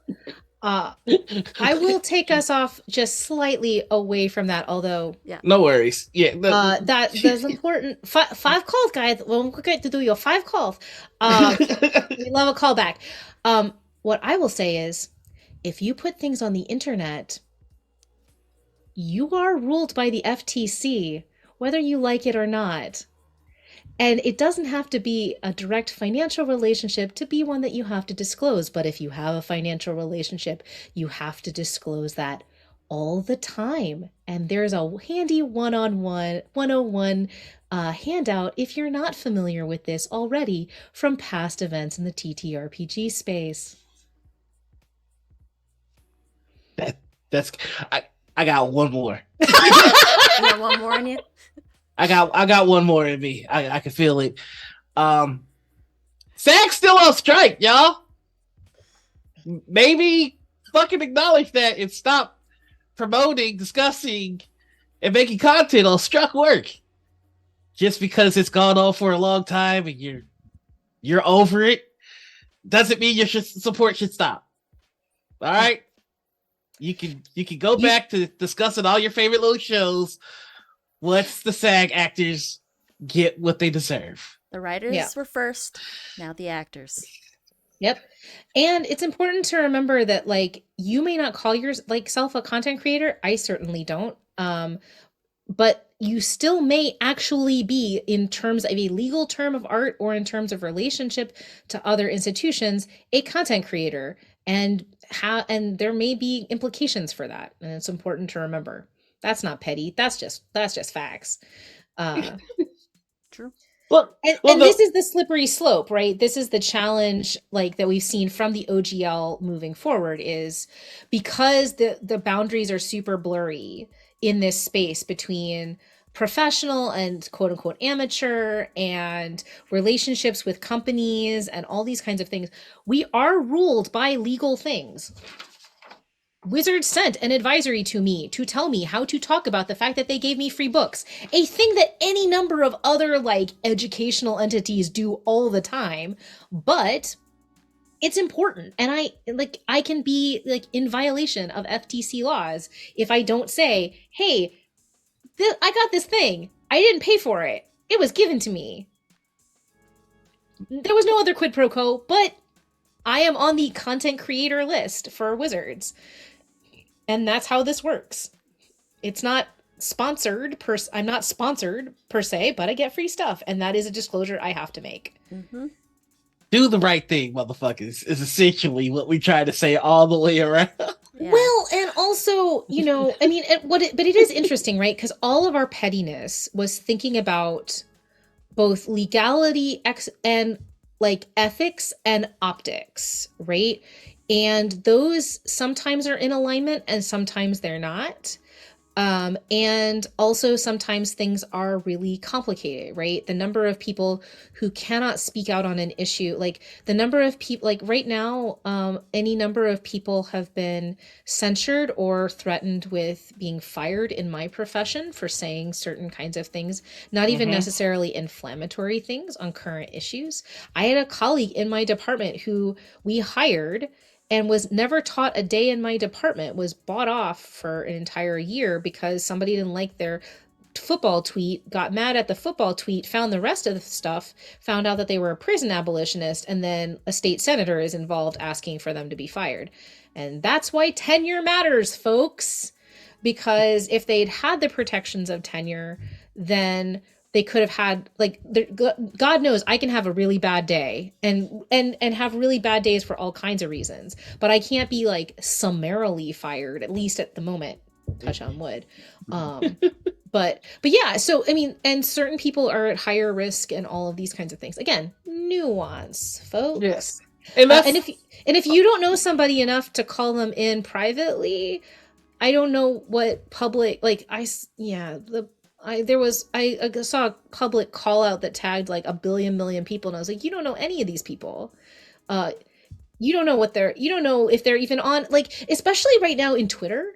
Like, how many people either don't have access to their Twitter anymore or have like basically decided that Twitter is not where they're going to be. So being mad that somebody's not saying something in the equivalent of a dead mall. right. Like that's why one of the things I want to stress is like there's nothing wrong with shutting the fuck up. Like, and I genuinely think that people are more excited to project that I give a fuck than actually giving a fuck. Yeah. And I hate think that. utterance can be important, and certainly not like saying stuff on Twitter is not like the greatest kind of activism, but it's important to remember that Twitter was not a public square, but an important site for things like the Arab Spring and BLM and and so many other kinds of attempts at grassroots movements. If one is conspiracy theory mind, one could argue that that the kind of degradation of Twitter it is not without its benefit for people in power. Yeah. And so witnessing and speaking does, matter to an extent. Do you like, I will say I have not put out a statement on current events, but I sure as hell retweet authoritative people who I think are providing important information. And that's my personal line, because I don't need to like put out a press statement, and no one should necessarily care about my particular opinion on an issue that I am not an expert in. However, we can all inform ourselves enough to speak, because the only way that current events are going to change, and that's everything from book bannings to genocide and beyond, is when we speak with the power of a collective voice. And that is where it does matter. So the point is where are you putting your energy towards collective voice? And if Yeah. you, and this is the kind of, danger of having, even, I came back from Big Bad Con and I was joking. There's a line that Lord Byron wrote, the Romantic era poet and general asshole. It, Yes. I woke up one day and found myself famous. And I was like, it's like Byron, only if you add the asterisk nano and in a very specific place and time and group of people. Right? Which, to be fair, with Byron was also which was also true. He was also not like, universally mass famous, because universal mass fame was a very different kind of creature in a period of limited literacy and the control of the arts in the hands of a comparatively few number of people. But that's all to say that, yeah, I think one of the things that the OGL taught us, or we should have taught us, is that there is a certain group of people in this kind of ambitious middle in particular who have the ability to influence in different kinds of ways. They may not call themselves influencers because that word has an enormous amount of connotations to it. However, that is literally, if you're talking about like the study of the internet, what we use to describe people who influence others anywhere, right? Influencer is a much older term than the way that it's being kind of professionalized into a job description. And so a lot of us do have influence in certain spheres, especially when we speak to particular issues. Like, nobody needs to listen to me on the Middle East. But I hope they are listening to me in terms of my thoughts about the state of play of this particular field and space, or just about the kind of value of the humanities in general and the way that we should support it. All those sorts of things, which are in my lane, and that's the challenging thing, is like figuring out when, in a time where once you have the mech suit of a larger media footprint, even if it's a small one, even if we're tiny little robots walking across the massive media landscape, we're still stepping larger than our usual gait, and figuring out how to maneuver it is really important. There is a certain responsibility that comes with that. Yeah. And retreating into silence. Now, this is also a question of our different positionalities. Retreating into silence is a thing that I can do as a nice white middle-aged lady much more easily, and that's the reason why I shouldn't do it. Yeah. I think I've got one more petty thing before we move on. Yeah, to the this next was segment. petty, and then it became a sermon on the I mount. love this. I love this. I love that it turns into Hell like a larger yeah. conversation. My last petty thing before we go is I'm begging people to learn the difference. We just between- got rated. Hi, Yeah, 35 hi, people. Sam. Hi, Sam. You're the best. You've returned to us. My last petty We've thing been is, being petty about how everyone should remember that they're governed by the FTC when disclosing financial relationships or even getting free stuff from people. yes. And also when and where you should talk about current events in ways that can make a difference in a positive way. Folks need to learn the difference between a call out and a call in. And what I mean by that is that a call out comes with a demand, and a call in comes with an ask. And there's time and place for both. There's a time and a place for both. Not Absolutely. everything needs a call out. Sometimes you just need a call in. Sometimes you just handle the shit in person. Sometimes.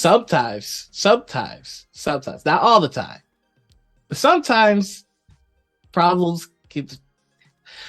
Okay, I think this comes back to one of the reasons why I left the space was some of you motherfuckers are just so afraid of conflict that you can't have a conversation. I think that sometimes if somebody does a wrong to you, you don't have to go to the internet. You can just, hey, let's fucking talk. What the fuck happened? That's now. I need you to understand. I'm saying that this is sometimes. This isn't about if somebody crosses your boundaries, that you handle that. However, but like if somebody it, ignorance versus malice. If somebody is being malicious, handle it. However, if somebody's being ignorant, maybe take the time. Maybe you don't have to, but maybe sometimes it's worth it to take the time. That's all I'm saying, and that's that. I have learned that is an unpopular stance. That's I why I don't. think this I think this comes back to something we've been talking about all morning, which is um, what is your goal? And one of the challenges in this space is how often people are making moves in different kinds of ways without necessarily articulating to themselves or to others what the goal they're seeking to achieve is. Or sometimes they're just not saying it publicly, and that's, valid. There's all kinds of reasons why you might not do that. But you need to know what are you hoping that will be achieved by what you're trying to do, and is this the best way to do it? And this, again, white lady is not the person to police your utterances, not gonna do it.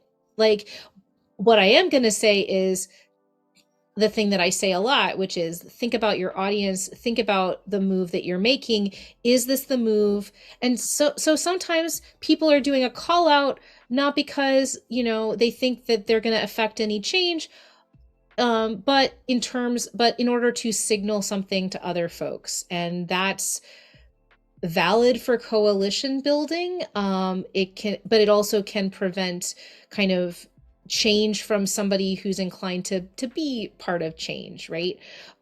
If I could teach the TTRPG space one phrase, it's the Streisand effect. Right? Which is, old folks know, Barbara Streisand didn't want anyone on her part of the California beach, didn't want anyone to take photos of her home, and so put a lawsuit out, which of course had her address very publicly known. So of course, it only exacerbated the problem she was trying to solve. And thus, the Streisand problem is, are you making more visible and a bigger pain in the ass what you're trying to mute or get resolved or that kind of thing?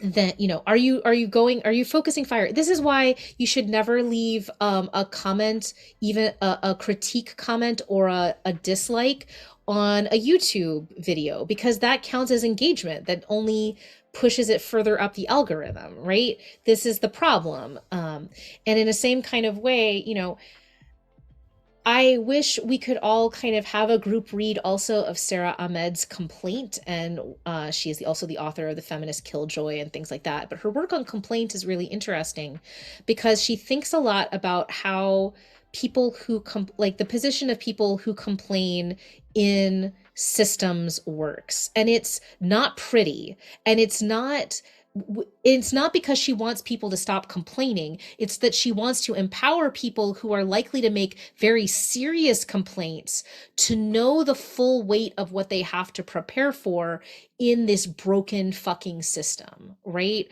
And Yeah. so that's another thing to think about. And that's not, again, white lady's not going to silence you or doesn't want to. White lady wants you to be careful and take care of yourself as you do the things that you think need to be done, and decide how to focus fire in ways to achieve the goals that you want.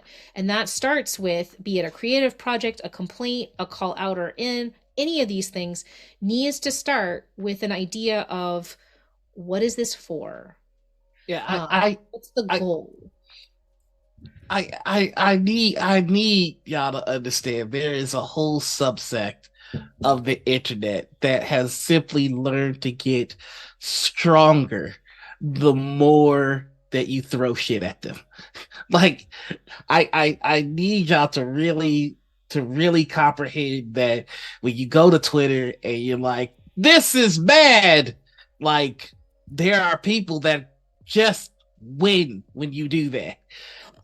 Yeah, it horrified me. So when Smosh came out with their new actual play, I posted isn't this interesting? They have a very large following. They've just recovered their YouTube channel. Here's my like very dry tweet observing that it's a stripped down set and half the cast says they haven't played D&D before. And thank God, long ago, for my own mental health, I set my Twitter notifications to followers only. So you at least have to follow me to yell at me. And so I didn't see any of what happened until people started defending me. And also, I noticed a spike in people following me, which is fascinating, right? Like, I'm never on any social media to cause controversy or to troll anybody I don't want to have a bad day on the internet because, as previously stated, a bad day on the internet could lead to real life consequences for me.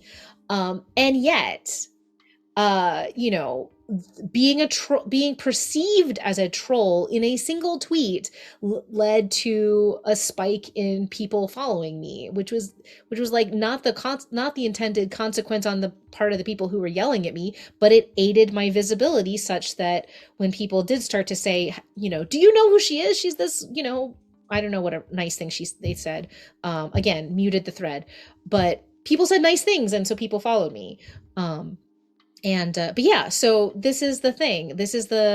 And it did not, the lesson that I learned was not, oh, I need to say more kind of vaguely shit posts, right? Like, or troll kind of, or start dunking on people's shows so that their fandoms come after me. But that could be the lesson that somebody else did if they were invested in the idea of growing their reach on socials, because socials reward more than anything else intense emotion, and the easiest emotion to spark. This is why some people include like actual factual errors or dumbass shit in tweets, right? Because people get mad and want to correct you. Yep. And there you go. It's rage And the only engagement. people who want to correct me are mansplainers. So like I'm gonna be completely honest with y'all and tell you like I never done better numbers than the whole couple of months after the George Floyd tragedy, where it was just like people felt a type of way, and so they were just like all of a sudden they gave a shit about black creators. And then the second spike in my numbers came after I got hate rated a couple of times. And like I felt gross. I still feel gross about that. And like that again, that plays into why I'm stepping back, because like this shit is gross. Like like to be quite fucking honest with y'all, the content creation shit can get real icky. So like sometimes just ignore some shit. Like we don't have to. We got enough happening in the real world where we can deal with that instead of acknowledging every piece of shit on Twitter and making it like the biggest deal for a couple of days. Because mute it's and not block, worth mute it's not and worth block, it. mute and block. And when I have any number of strong opinions that live in my group chats. There it is. I'm Like not under any NDAs at this moment in time, although I probably soon will be. Instead, what I have is discretion, and a sense that some things belong in the group chat, and that's the only audience for those thoughts that I need. all right. Yay! Yay, Eric! All right. Our petty prime time got real this week, and I'm here for it. Uh, is there another segment I'm missing other than the big one in the community spotlight? I'm looking at my list because I have this written down. In case y'all were ever wondering, do I prepare for the show? Nah. That's what I'm here for. I'm just here. No, I think that we're about. We've got the commandments, but that's it. Oh, that's well. Does that? Let's do that first. All right. So a new thing that we're doing, and we only have a few of them so far. Let me pull them up. I should be prepared, but again, that ain't my bag. All right, here we go. The tabletop commandment. So far, we have three, and I'll read them to you. So the first one comes from Sarah, aka Hype Goblin, which is everyone at the table should be just as invested in other people's story as their own. My commandment is the perfect table is one where no one person's fun matters than another.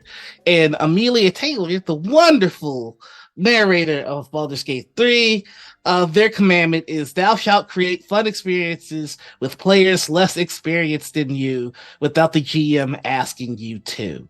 So now, Doctor, can I have your commandment to be added to our ever expanding list of TTRPG commandments? Thou shalt play many different games with many different people. That's a good one.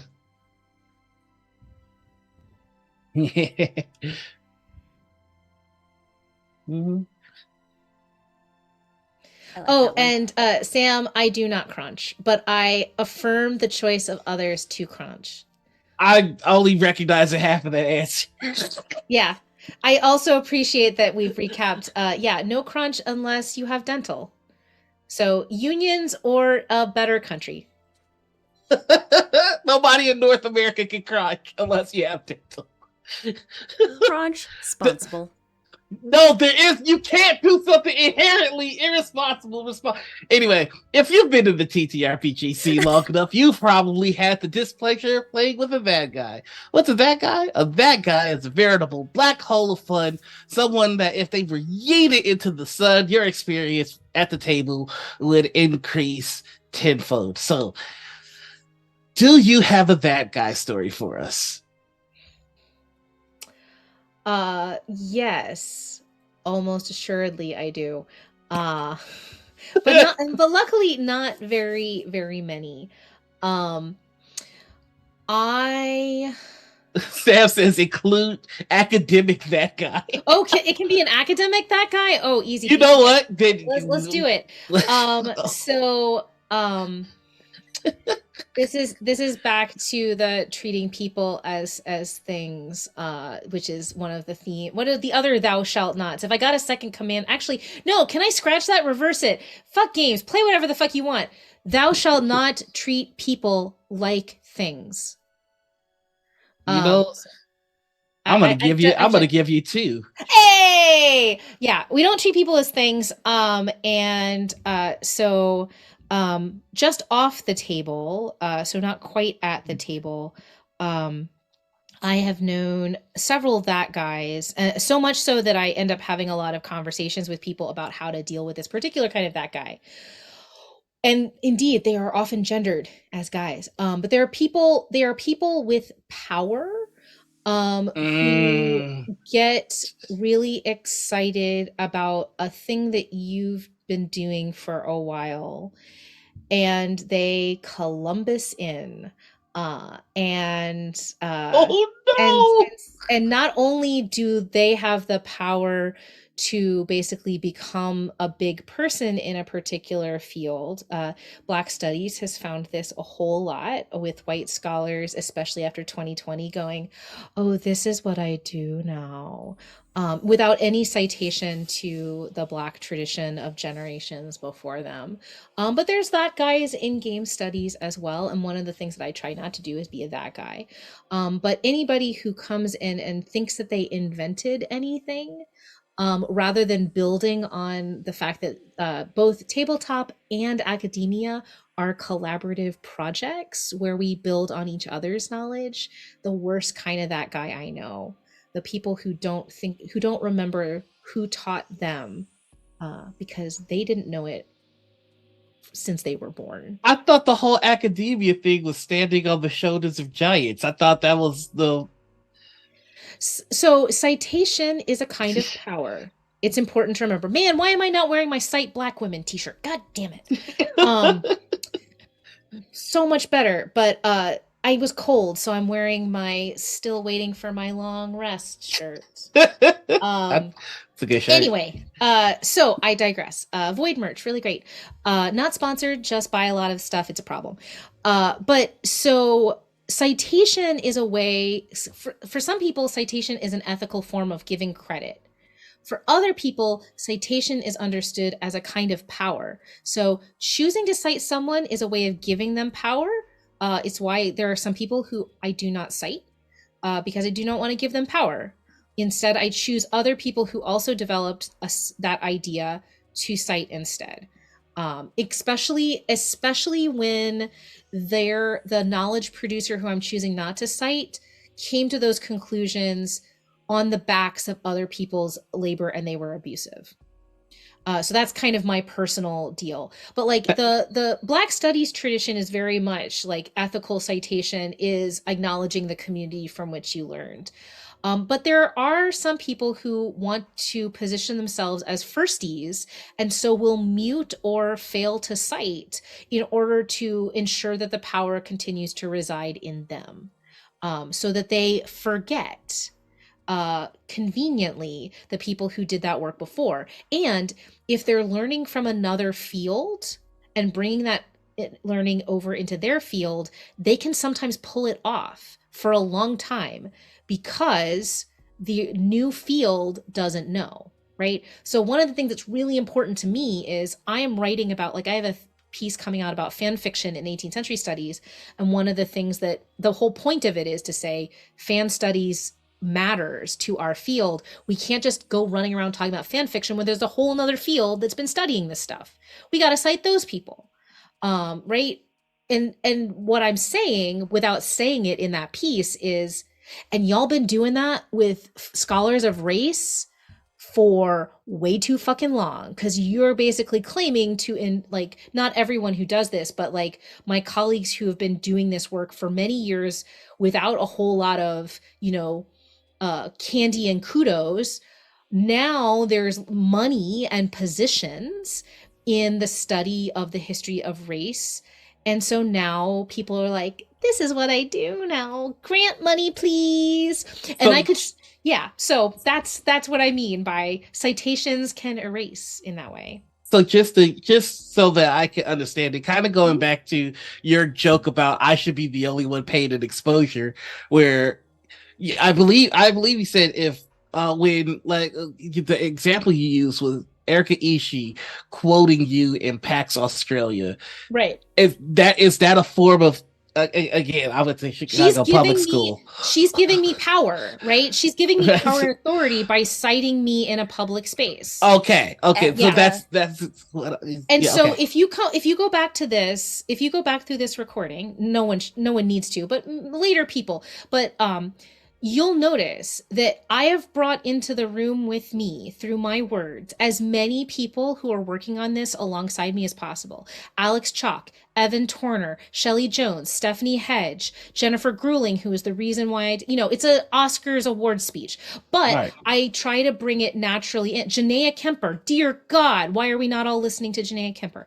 All of these, Aaron Trammell, who writes beautifully and meaningfully about being a white passing Black man, and that's how he has the knowledge base that he has in the history of gameplay. So his book was right next to me.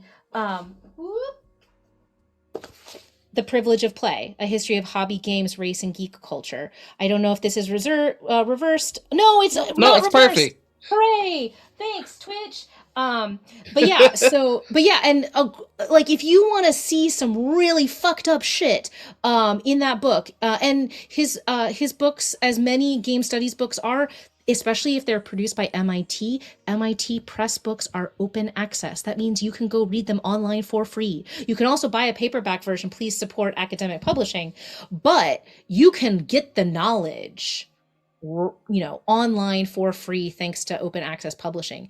And so much of Analog Game Studies Journal exists as open access and free. That's where Alex Chalk's like history of D&D in media, where I found out about the cable access show or public broad access show in LA called Dungeon Majesty that almost doesn't exist anymore. I found out about that actual play because of Alex's scholarship there. That's what I mean by what I hope I'm doing is following. I am not a Black Studies scholar, but I hope I follow in what I have learned from my colleagues who are Black, especially Black feminist and womanist scholars, in the way that which you don't ever walk into a room by yourself. You bring with you as many of both the people that taught you and the people that you work alongside. And there are definitely parts of academia that don't think that way. And there are definitely parts of TTRPG that don't think that way. It's so important for them to be the one and the first and the only that they will erase and obliterate everyone they worked with, everyone they learned from, and they have no interest in anybody who came before. And I am profoundly uninterested in talking to any of those people. Sam, Spitting fire. This is what I do on a good day. And I learned how to do it from Gina Zarowski, a brilliant scholar who I talked about at Big Bad Con.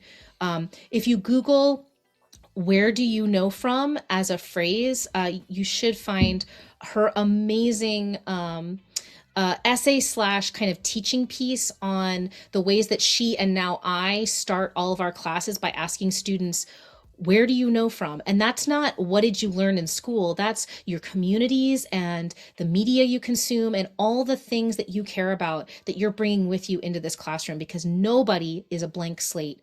Everybody has something to give in a classroom, and everyone has things that they want to take with them out of it. This is an angle of that guy that I never considered. Sam mentioned something in the comments, and I'm hoping you might be able to kind of expound on it. Tenured faculty who appropriate adjuncts research get the special help. Is that another form of this kind of citation abuse that you're aware of? So one of the things that I bring up in this piece that's coming out in 18th century fiction, it'll be available for people to take a look at, called What We Talk About When We Talk About Fan Fiction. One of the things I bring up in terms of why we need to cite fan studies is such a small and comparatively marginal field that one of the people who's most kind of foundational to that field teaches in the same state I do, but didn't have a permanent academic position until long after so many of the most important things that she has produced about fan fiction and fan studies were long since published. And she does not teach I teach at what's called an R1 research university. I teach one class a semester in most years. Something like 67% of my time is devoted to research. My job is to generate new research, mentor graduate students, and teach undergraduates. And I do, my percentage of teaching is comparatively small. Many of my colleagues who are doing work in game studies in particular and fan studies are teaching at teaching institutions, which means they're teaching 4 classes a semester, often of writing intensive. That's a lot of papers to grade. So people like Steph Hedge and Jen Grueling also have administrative positions where they're in charge of the writing programs at their institutions. So so one of the reasons why we built, if anybody can think of a good name for what we're calling the Dimension 20 Collective, please, we need a name because there's too many of us to be listed in the metadata. So we have to come up with a cool team name to be our author name. There are 12 of us, and 5 of us have tenure, but only one of us, me, has it at a research institution. So everybody else is doing a punishing amount of teaching in addition to being the bleeding edge of the study of TTRPGs and actual play. Tenured. Yeah. The detenured. The dropout peasant. Oh God. This could go wild. Put it in the comments. Get in the comments. I will appropriate a bit all day long. And then the other seven of our collective, because we were writing this together. It's not like an edited collection where you write an essay. We are all writing all of this together. And one of those is my recently graduated undergraduate, Olivia Price, who works on backstage labor and actual play, has been to Hyper and has talked to Rick Perry and has talked to other folks. Many of them are doctoral students, and some of them, hopefully across the writing of this book, will get permanent positions. The odds are these days that some of them won't, or will be underemployed at some point during the writing process of this book.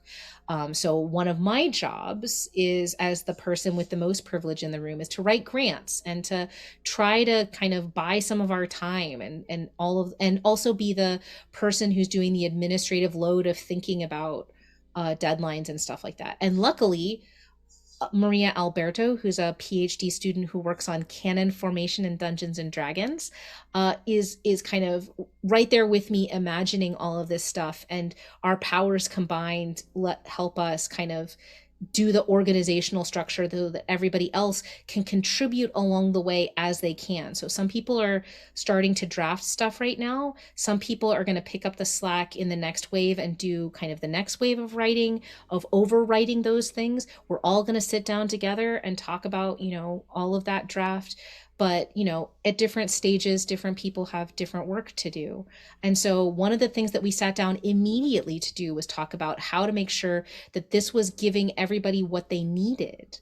And so that nobody's labor was not being honored. A thing that is somewhat unusual in tabletop as well as in academia. Sit down and talk about how everybody's labor matters and how it's going to be organized. And in our case, we're not making any money off of this. This is hopefully going to be published by the University of Iowa Press, which is the same press that just published Welcome to Dragon Talk, Greg Tito and Shelley Maznoble's book of anecdotes. And it might end up somewhere else if they don't like it. It'll end up somewhere. But the point is that, community and collaboration are fundamental and essential. Some people acknowledge it and other people eliminate it or mute it in order to make themselves seem better than they are. But in both academia and in TTRPG, ultimately, that doesn't actually help you very much because it makes you look like an asshole and people don't want to work with you, as a general rule.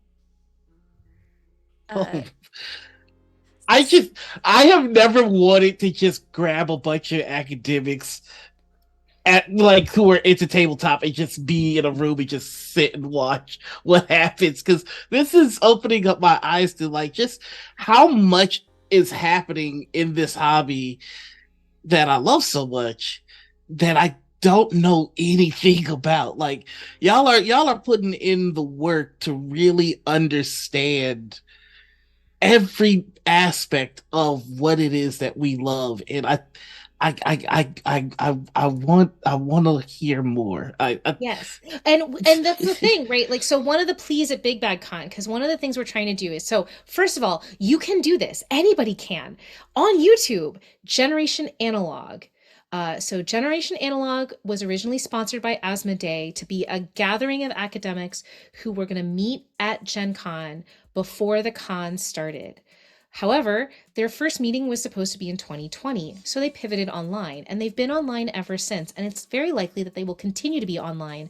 Past recordings are on YouTube, and when it's live, when the con is live, we have a Discord where we talk to each other during it. And it is very much not just academics, although there are a lot of academics who present. Jen Kretschmer has spoken there, as well as other folks. And people are talking about everything from anything related to analog play. So board games and role-playing games and actual play and all those sorts of things. The latest and greatest research gets presented there in like little 15-minute presentations with cool PowerPoints. And some of them, and many of them are grad students, so they're learning, all those sorts of things. But the archive is on YouTube and you can find them. And you can join us live next year when we meet in presumably the end of July, beginning of August. Also, one of the things so when I was at Big Bad Con, one of the sneaky things that I was trying to figure out is Big Bad Con a place for us to meet in person? Is there a space first of all, is there a space for academics to talk alongside people who are members of other parts of the TTRPG field in a way that's fruitful for everybody? And so that was the kind of question of Big Bad Con this year, was, is this the place, or is it somewhere else? And so I'm thinking that what we're going to try to do is have one or two test panels at Big Bad Con next year, if the programming committee is cool with it, where we pair a player performer, a designer, and an academic on a topic. Where everybody like says like 5 minutes or 10 minutes of things, and then the rest of the time is everybody having a conversation. Because that was what John Boltana and I were trying to do at Big Bad Con this year. That's what I always want. I don't want to be the sage on the stage. I want to be the start of a conversation, because that's how I learn, as opposed to being a little, dog and pony show. Um, but yeah, no, and Sam and Eric, as long as I'm around, and anyone who's learned from me is around, they will not forget you. That is my goal. I am not gonna rest until I get all of y'all on a morning ritual together, and we just go hash it out. But that is gonna bring us to our last segment, and this is by far my favorite. This is the community spotlight. This we want to kind of embody the spirit that you were talking about, which is you don't walk into a room alone. So if there are individuals that have helped you get to where you are, folks that you think definitely need a little bit more light on them, or folks that you think that we should reach out to have on the show, I've been noting some of your recurring names. You just kind of trying to snake your people. No, I can fill morning ritual with academics for the next fucking year, man. Maybe Yes, not the next year, but damn close. For sure. But yes, yeah. please. So I will say, can a project be a person? Absolutely, yes. The Uh, community spotlight is yeah. as big as long as you want it to be. So I am first here to put the praises out, as I do almost everywhere. It's not my project, but I think it's our best hope for discoverability improvement in actual play. Seriesseeker.com, which, if you run an actual play, you can provide Series Seeker with metadata, information about your show. How many episodes? How long are those episodes? Who's in your cast? Is your cast, BIPOC, LGBTQ, neurodivergent, disabled? Yeah, wow. super granular information you can provide. And then there's a search engine, and people can say, oh, I'm looking for a Call of Cthulhu game, and I'm looking for, a not a majority white table, and I'm looking for a podcast that has, episodes of about an hour. And, then you can fudge it, because, of course, I don't know if that unicorn exists, but that's certainly, something that you can. You can fiddle around with. And so there's about 450 shows now. We know that's just the tip of the iceberg. And I will say, for my selfish purposes, that metadata is incredibly useful, because it also includes, like, when did the show start, when did it end, so that we can start to, maybe if we get enough of this stuff in there, start to see, like, were there changes over time in kind of meaningful ways. That would be my first and biggest, like, promotion. In terms of people who've been really supportive to me, I am, of course, always obligated to say Charlie Hall has been the person to really give me a meaningful platform by putting my shit on Polygon and asking me to do stuff. I throw a lot of spaghetti at the wall that he can't run with, but I feel like when I write things there, that I'm being taken care of by an editorial team that takes stuff really seriously, even when it's kind of, silly goof stuff. And I think we undersing DC Lazaire's work in this space for talking about how backstage streaming labor works. And practically speaking, how to get started. There's a lot of content that DC has put to show how to do it and how he does it, as well as, and doing other kinds of interviews in the community in the ways that you guys do as well. Um, it's not a name that needs any hype, but it's important to me to just say again that like there there's so much that I wouldn't be able to do if not for Abria saying my name in places where I'm not. And that is very meaningful to me. And then in terms of like game studies is haunted by Gamergate, as we may or may not remember. And so to enter the field of game studies is to as a woman is to think of, or any kind of marginalized identity, is to think about the kind of risk and hazard of that. So I've learned a lot about digital safety from the scholar Dorothy Kim, who's one of the founding and leading scholars on medievalism in color. And in other words, she has had an enormous number of digital attacks and real life attacks on her, because she dares to tell us the thing that we know to be true, which is that the medieval period was full of people of color. Black folks have been in Britain since the earliest Roman incursions, if not even earlier. And I've learned from her and from her teaching of other scholars how to protect myself and how to think about safety before you even start to say things that might be seen as controversial. I've also been supported by Aaron Trammell and Shelley Jones and Evan Torner, who are the co-founders of Analog Game Studies Journal and their editors.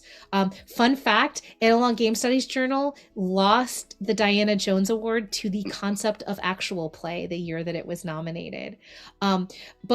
So Evan is the kind of person who I've seen him. I've been in a room full of academics talking about this kind of thing, and somebody has an idea and he says, yes, there's this game and this game and this game and this LARP and these 3 articles and this book. And because he has the depth of knowledge. And so anything I do is kind of resting on the scaffolding of the knowledge that he continually provides me with, about the parts of the field that either I wasn't around for, that he was there for, or just that I don't do. I'm not a big LARP person, and he very much is. And he and his wife are also game designers. They're tied to Golden Cobra, which if you don't know about, the Golden Cobra Challenge is fucking awesome, and they're about to announce at Metatopia the winner of this year's challenge. I gotta look up Golden Cobra. Golden Cobra Challenge. Badass. So many it's a TTRPG game contest challenge. The parameters are different every year, but it's to make a freeform LARP.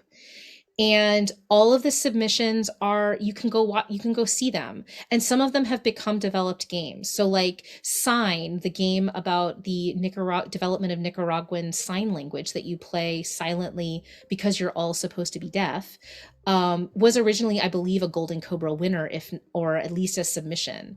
So Evan's name is in the acknowledgments of that game.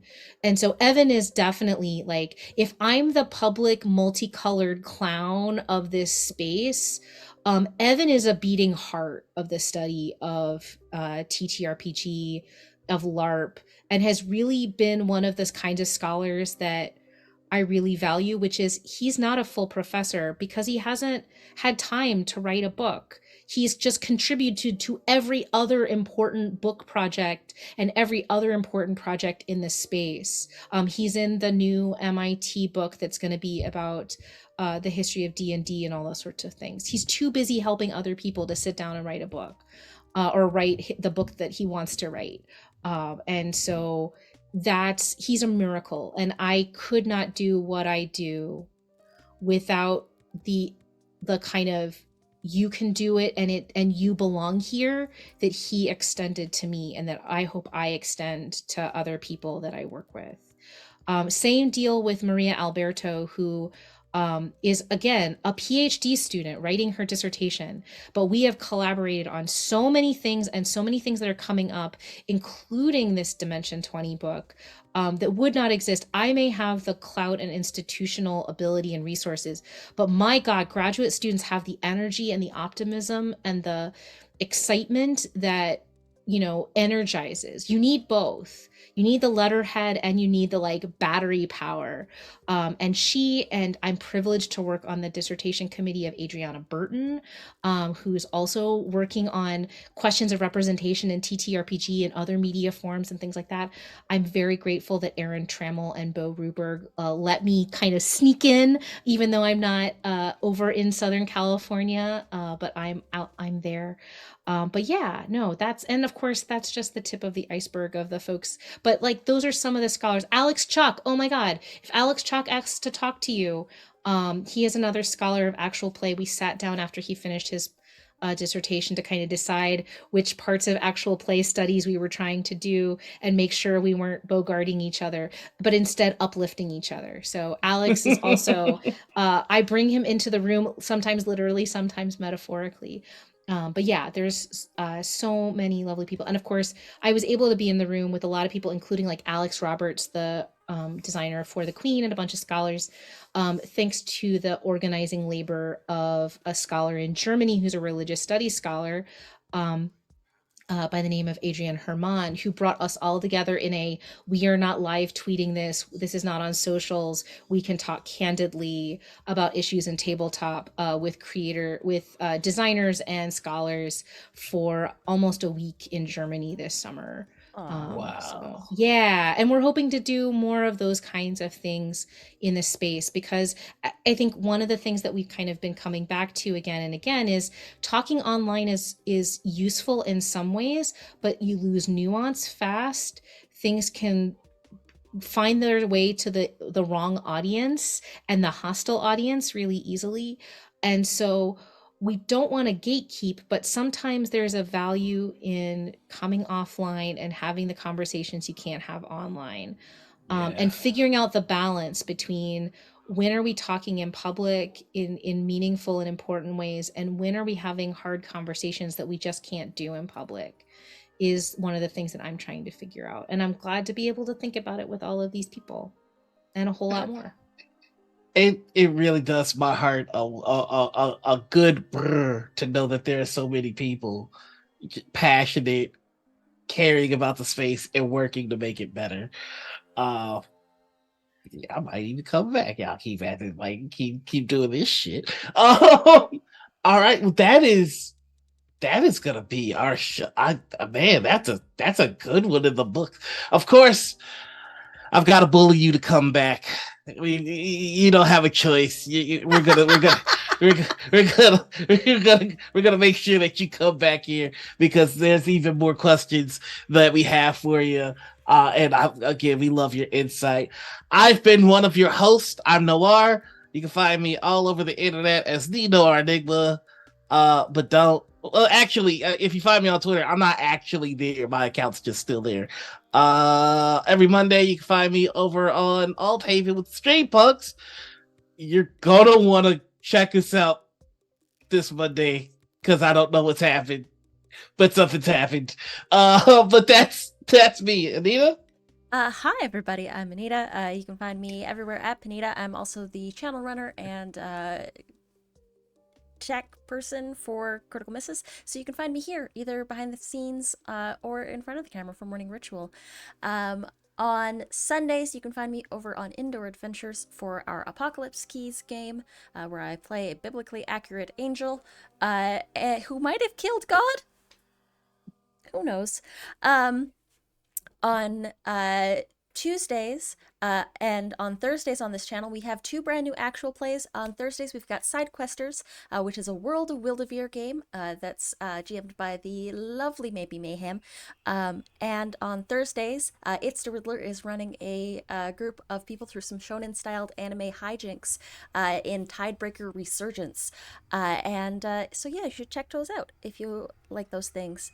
And then, once again, we're here for Morning Ritual. And Yeah. Emily. So Yeah, I own the means of production at EC Friedman. That's Fried Man, or you can look down below at the description of this chat. Um, uh, and so you'll always be able to find me there. You can find me at FRIEDE, the German word for peace. That's the first part of my name. On Twitter, again, we absolutely dead name evil corporations, and Blue Sky. I am vestigially on Mastodon, but not really. You can find me on Instagram and YouTube at Critical Prof. And basically, I do a little bit of video content on Instagram, a kind of like 2 minute, here's what we're doing in class kind of question on Tuesdays and Thursdays.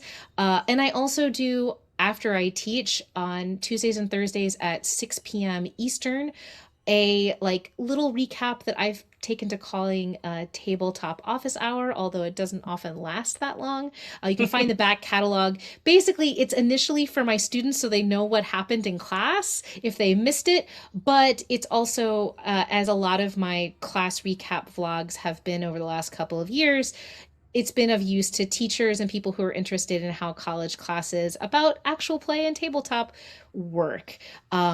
That's building to a yet untitled secret project that me and some of my friends, including most recently Gabe Hicks, have been brewing up here at Auburn with our media production group. Green screens have been involved.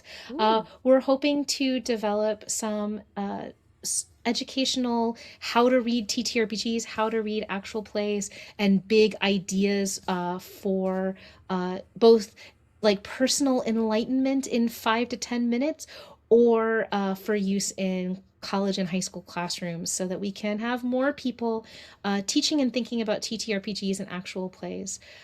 As I've said before, I'm working on 2 books, one all by myself on the first 15 years of actual play online, and with my big old collective that doesn't have a cool name, although our Discord is the Dimension 20 Collective, uh, the first 5 years and 20 campaigns of Dimension 20, designed for, again, classroom adoption and how it can tie into more traditional ways of telling stories. You can find me on Polygon at M. Friedman, where every once in a while they rope me back in to interview someone or review things. I see a lot of screeners in all of those kinds of fun ways. But yeah, so I'm all over the place doing a lot of things, and it's super fun. And hopefully, please think, if you do nothing else, this is your call to action. Think good thoughts into the universe, because this is the month, my friends, that I am pleading to the National Endowment for the Humanities, which has been refunded again, thank God, for funding to hopefully do a little bit of field research.